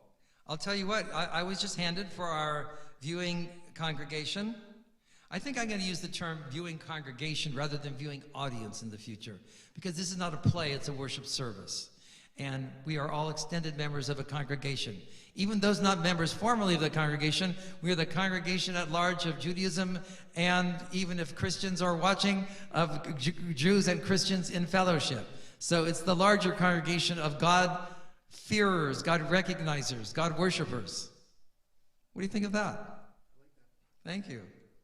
And I like this too.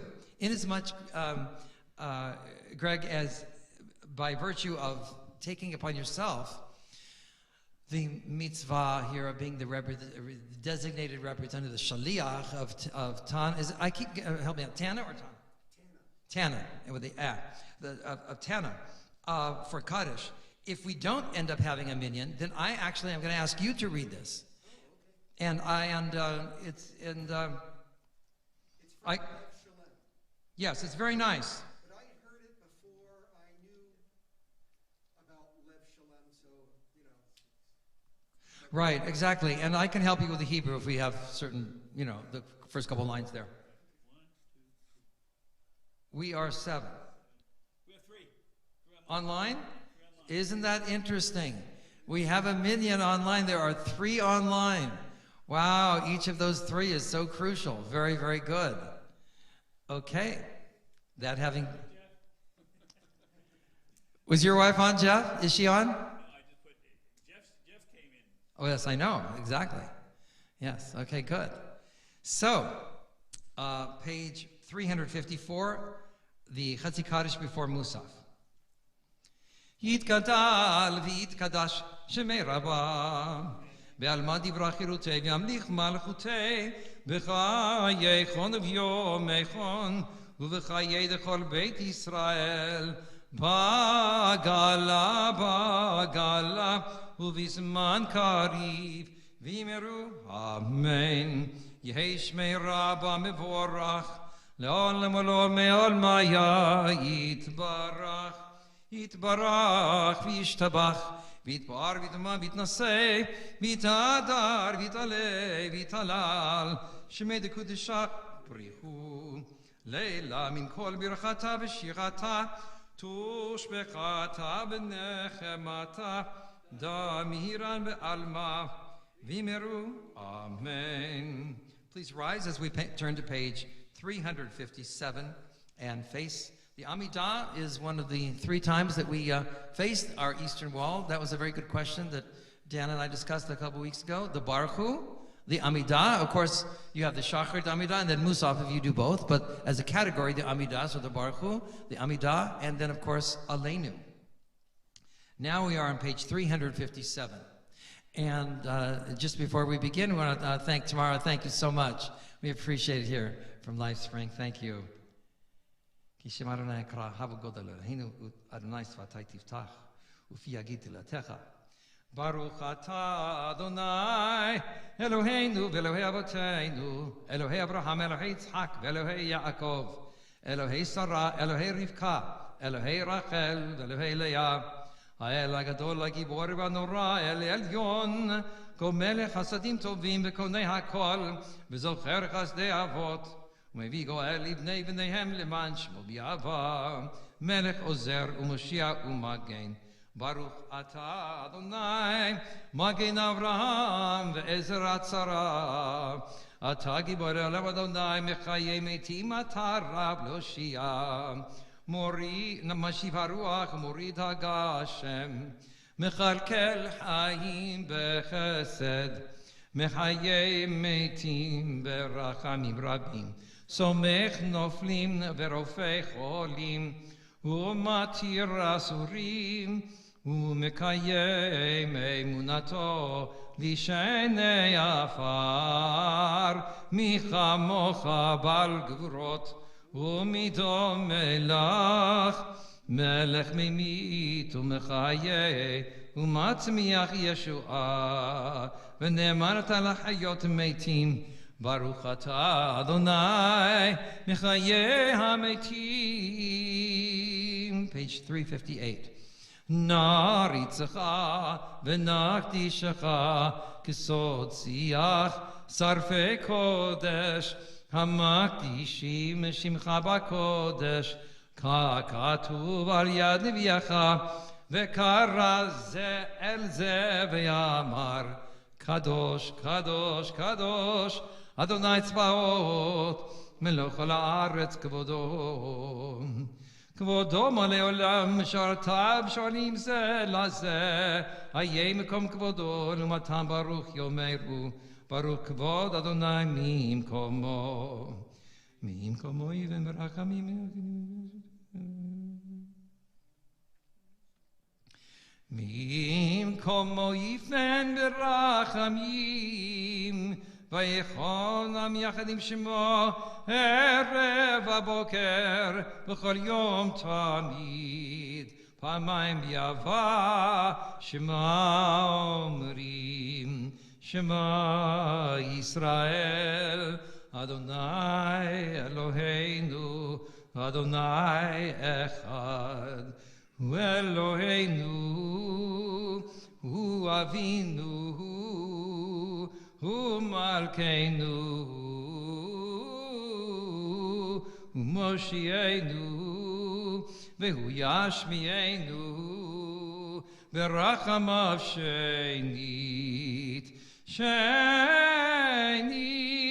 לעיני כל החי להיות לכם לאלוהים אני אדוני אלוהיכם ובדברי קודשך כתוב לאמור ימלוך אדוני לעולם אלוהי ציון לדור ודור הללויה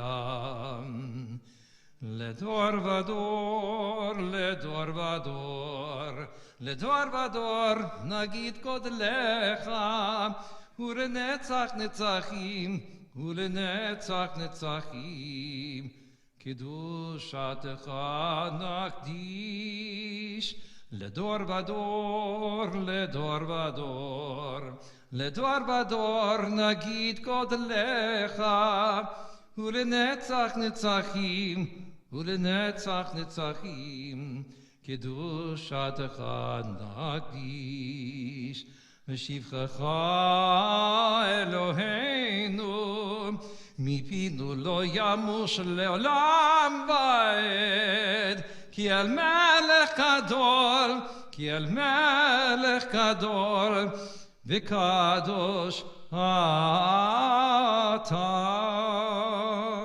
לדור ודור לדור ודור לדור ודור נגיד גודלך ולנצח נצחים ולנצח נצחים קדושתך נקדיש ברוך אתה אדוני ברוך הוא וברוך שמו האל האל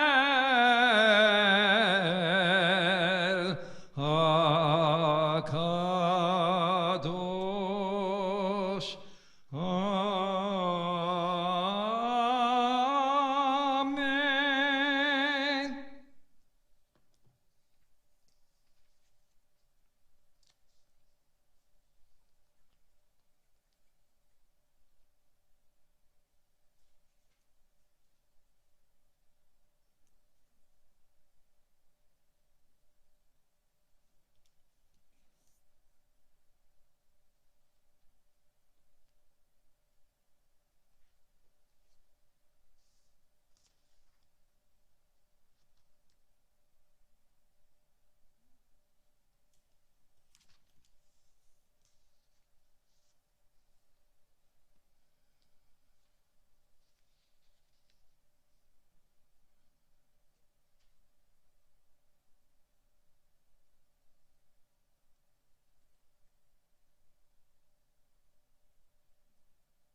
To conclude our Amidah, I'm going to lead us in the chanting of Oseh Shalom. If you're continuing to complete the Amidah, please continue to do so individually. Oseh Shalom bimromav, hu ya'aseh shalom aleinu, ve'al kol Yisrael, ve'imru amen. Ya'aseh shalom, shalom aleinu, ve'al kol Yisrael, ya'aseh shalom, shalom aleinu, ve'al kol Yisrael.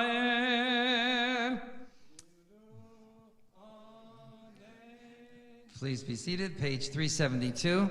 Yitkadal v'yitkadash shemei rabah. Ve'alma divrach yiroteh v'yemlech malchuteh v'chaychoni v'yomechoni v'chay d'kol Beit Yisrael v'agala v'zman kariv v'imru amen. Amen. Yehei shmei rabah mevorach le'olam u'lo me'olma yitbarach. Yitbarach v'yishtabach v'arv v'mavinaseh v'tadar v'taleh v'talah shemei dekudesha brichu le'ela min kol birchata v'shechata tushbachata v'nechamata damiran be'alma v'imru amen. Amen. Titkaber slotokon v'adachon d'kol Yisrael kadam avon d'vishmaya v'imru amen. Amen. Yehei shlam rabbain shemaya v'chayim aleinu v'al kol Yisrael v'imru amen. Amen. Oseh shalom b'imromav u'ya'aseh shalom aleinu v'al kol Yisrael v'imru amen. Amen.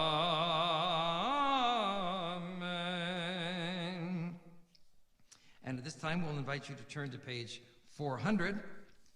Page 400, where we'll sing Ein Keloheinu. Ein Keloheinu, Ein Kadonenu, Ein Kemalkeinu, Ein Kemoshienu, Mi Keloheinu, Mi Kadonenu, Mi Kemalkeinu, Mi Chemoshienu, Nodel Eloheinu, Nodel Adonenu, Nodel Malkeinu, Nodel Moshienu, Baruch Eloheinu, Baruch Adonenu, Baruch Malkeinu, Baruch Moshienu, Atahu Eloheinu, Atahu Adonenu, Atahu Malkeinu, Atahu Moshienu, Atahu Sheiktiru, Avotenu Lefanecha, Et Kistoret Hasamim. And Jewish aerobics time to ask you to rise again, page 402 for the Oleinu. עלינו לשבח לאדון הכל, לתת גדולה ליוצר בראשית, שלא עשנו כגויי הארצות, ולא שמנו כמשפחות האדמה, שלא שם חלקנו כהם, וגורלנו ככל המונם, ואנחנו קוראים ומשתחווים ומודים לפני מלך מלכי המלכים, הקדוש ברוך הוא, שהוא נוטה שמיים ויוסד הארץ, ומשב יקרוב השמיים ממעל, ושכינת זו בגבי מרומים. הוא אלוהינו אין עוד, אמת מלכנו אפס זולתו, ככתוב בתורתו, ודעת היום וישבות אל לבביך, כי אדוני הוא האלוהים בשמיים ממעל, ועל הארץ מתחת אין עוד דרכי נגדך אדוני אלוהינו לרוב מרב דבר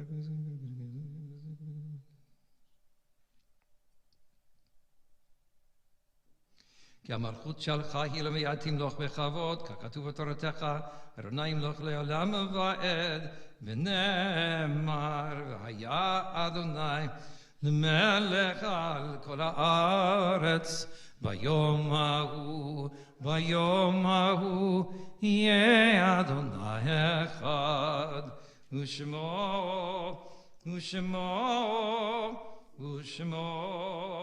echad. And will everyone except for Greg remain or be seated unless there's someone else saying Kaddish? And we have, at this time, I'd like to mention then the name of Betty Lou Harris, who was the mother-in-law, may she rest in peace, of Greg Allman. And so is there anyone else to add to our Yortzeit list here today? Any other one saying Kaddish? Okay, in that event, I'd like to lead us, and we'll slow it down, page 410, for the words of the mourner's Kaddish. Yitkadal v'yitkadash Shemei Rabbah, ve'alma divra chirutei v'yamlich malchutei, v'chayechon u'vyomechon u'v'chayei dechol Beit Yisrael, v'agala u'vizman kariv v'yimru Amen. Yehei Shemei Rabbah mevorach le'olam u'lemei al-mayar. Yitbarach v'yishtabach v'yitpa'ar v'yitromam v'yitnaseh. V'yitadar v'yit'aleh v'yithalal shemei dekudesha b'richu. Le'ela min kol birchata v'shirata tushbechata v'nechemata damiran v'alma v'yimru Amen. Yehei shlamar rava min shemaya v'chayim aleinu v'al kol Yisrael v'yimru Amen. Oseh shalom b'momav hu ya'aseh shalom aleinu v'al kol Yisrael v'yimru Amen. May God grant comfort to all of us who mourn, and may the memory of all whom we mourn, in particular, the soul of Betty Lou Harris, be bound up in the bond of life eternal, and may we receive comfort therefrom, and let's say Amen. And it's time I'd like to call upon Dan here to share some announcements. Shabbat Shalom. Rabbi, thank you for leading services. Very enjoyable. Tomorrow, 11 o'clock, we're going to have our first strategic planning session. It'll be held at the courtyard in Lake Mary, right up the road, beginning at 11 o'clock till 2. We will be doing a Wall of Memories event.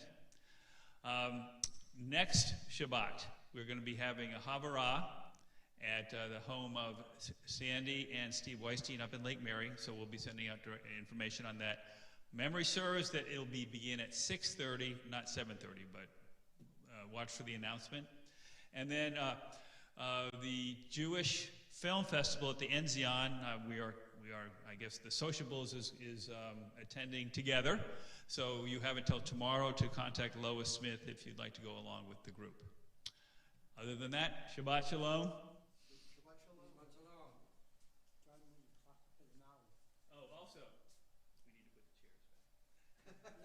So I'm going to put Morris in charge. Morris isn't dragging chairs, but Morris is directing everyone. He is the foreman today, okay? Okay. So just an additional small note on tomorrow's program there. We say that the program is going to be scheduled from 11 to 2. I will give a little, it's a very, very, very, very tiny, sort of a welcome spiel at the beginning, but basically I want everyone to feel comfortable, whatever is most convenient for your schedule. Sometime we want hopefully everyone to show up nonetheless. Sometime between 11 and 2, and there will be placards that will be on the walls, and you'll write memories of your experiences with Congregation Beth Am, some of your original reasons for joining, some of your experiences that you may have had here that already, even if you're new, that may be special in your mind and heart, as significant in memories and something that meant something to you. And then also visions for the future in a very sort of creative and open way. So 11 o'clock till 2, and you can bring anything you want to eat if you want to have refreshments there, but we're not serving food. There will be coffee available, 2 gallons of it, and also I am providing teas, various kinds of assorted teas, including the famous Sweet Touchny tea, which is kosher for Pesach even. So if it's kosher for Pesach, it's kosher the rest of the year as well. And that having been said, we'll look forward hopefully to seeing you tomorrow. Anyone who is in my Hebrew class, I'll be able to have books there for you tomorrow. Actually, I can talk with you, and we might even have some now. That having been said, please turn to page 412, and we'll do a beginning and an ending and see how we'll see how loud your voices are for the middle part, or if we'll skip. We'll make it a surprise, a Halloween treat that way, post-Halloween. Let's see, what melody should we do? I guess the traditional one's coming to mind. Adon olam asher malach b'terem kol yitzir nivara leit nasa b'chefso kol azay melech shemo nikra v'yacharei kichlot hakol levado imloch nora v'hu haya v'hu hoveh והוא יהיה בתפארה, והוא אחד ואין שני, להמשיך לו להכבירה, בלי ראשית, בלי תכלית, ולא העוז והמשרה, והוא אלי וחי גואלי, וצור חבלי בעת צרה, והוא ניסי ומנוס לי, מנת כוסי ביום אקרא בידו אפקיד רוחי והייתי שם והעירה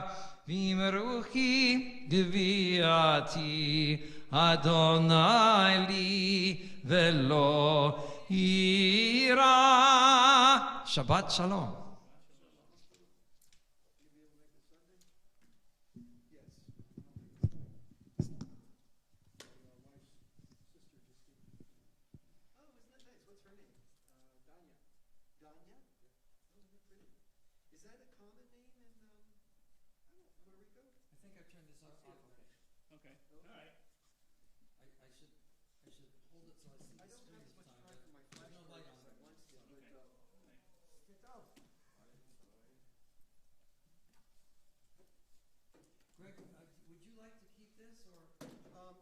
I would, but let me do this. Do you have a printer at home?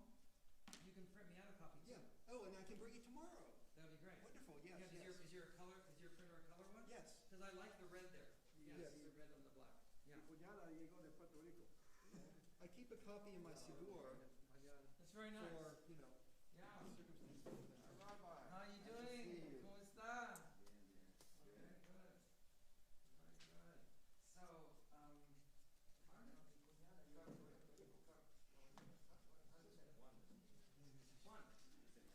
good. Very good. So, I've been pretty dedicated to it. It doesn't necessarily help you speak much, but it's learning vocabulary that way, right? by that name. I created a because I don't think the names because the names are so unusual and I not get to pronounce them often, so so that's why I kind of asked about Dahlia.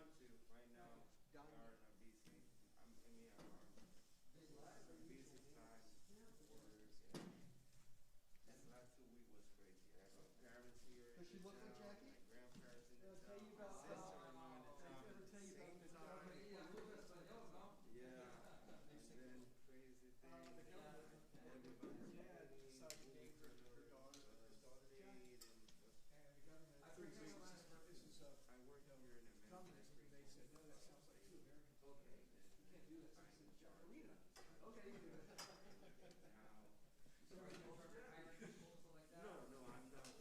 Does Danya look like Jackie? No, Jackie has dark hair. Jackie's smart. And both her boys. Wow. Yeah, One time they grew up. Wow. And one time It's going, you say off every day or up? Up. the waitress said they speak Spanish. So what is it you manufacture? Believe it or not, this is cheesecake. Oh. So, but we are baking per day 90,000 right now. Wow. Cheesesteak sounds good to me right now. That sounds really good to me. Oh, I'm not surprised at all. When I visit Hannah's family in Mexico, her cousin and her cousin's daughter, they all look like hair. They don't fit some American stereotype of what I guess Mexicans are supposed to look like.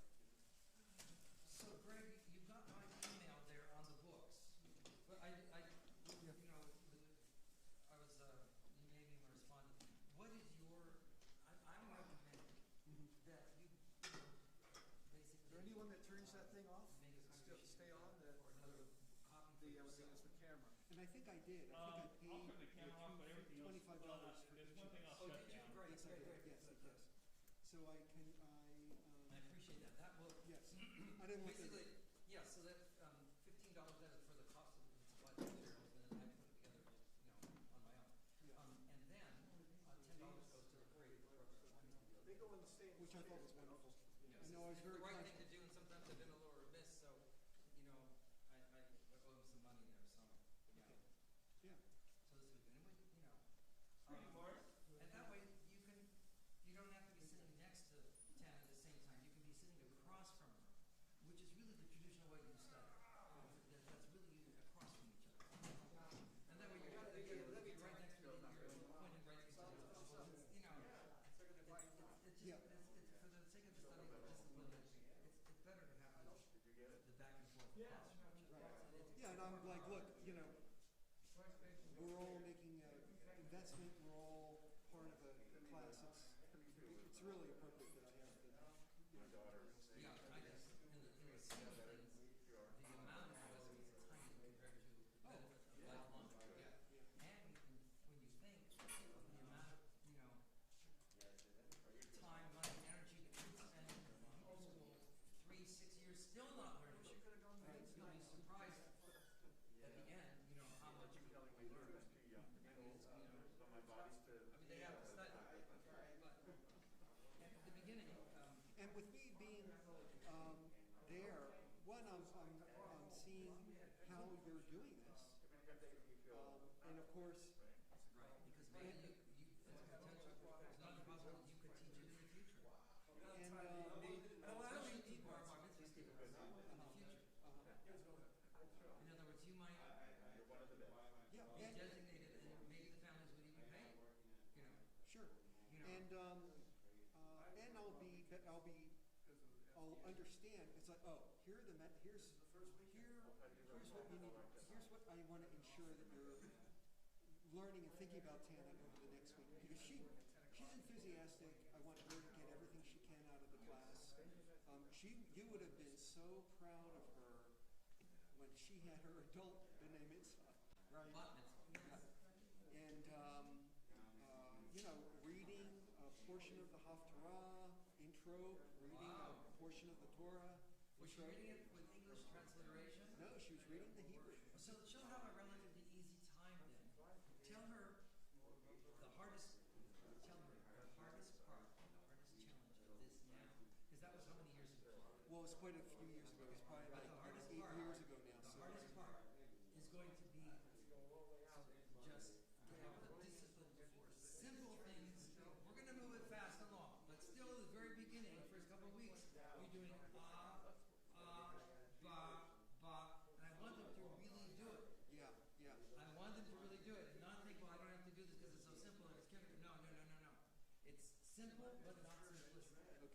And it all adds up because we're going to be building towards speed. Hi, Jeff. Did you like our Musaf? Thank you. Yes, today I did I don't know if you recognize that tune for the Door by Door. But I don't know why I'm saying the mic is off, it's turned off. But that is Mayor Finkelstein's composition. It became famous nationwide. And usually it has a choir behind it, but I tried to. Is this yours? Actually, that was the Yortat list, and we should have come to the congregation. So we should probably not able to keep them. You can put the tags on. Let's ask Dan. Dan, do we keep papers? We can keep the papers. Although maybe I should take this, since I'll be doing the Havurah service next Friday. Okay, you want to take it? Okay. Go ahead. Because it hasn't changed. Just, Yeah, I'm it not pretty much sure. did. Yeah. Probably good.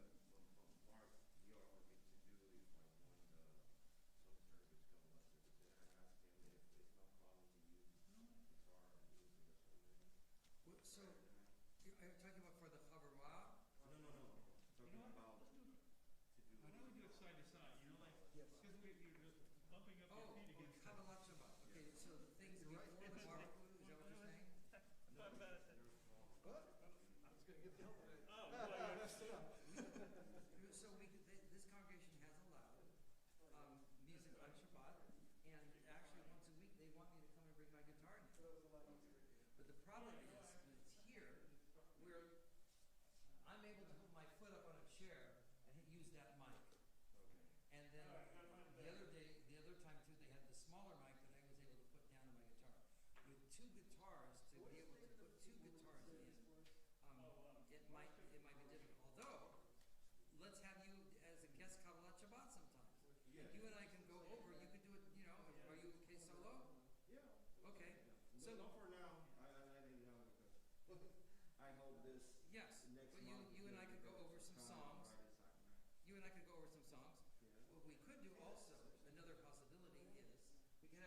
there being the camera.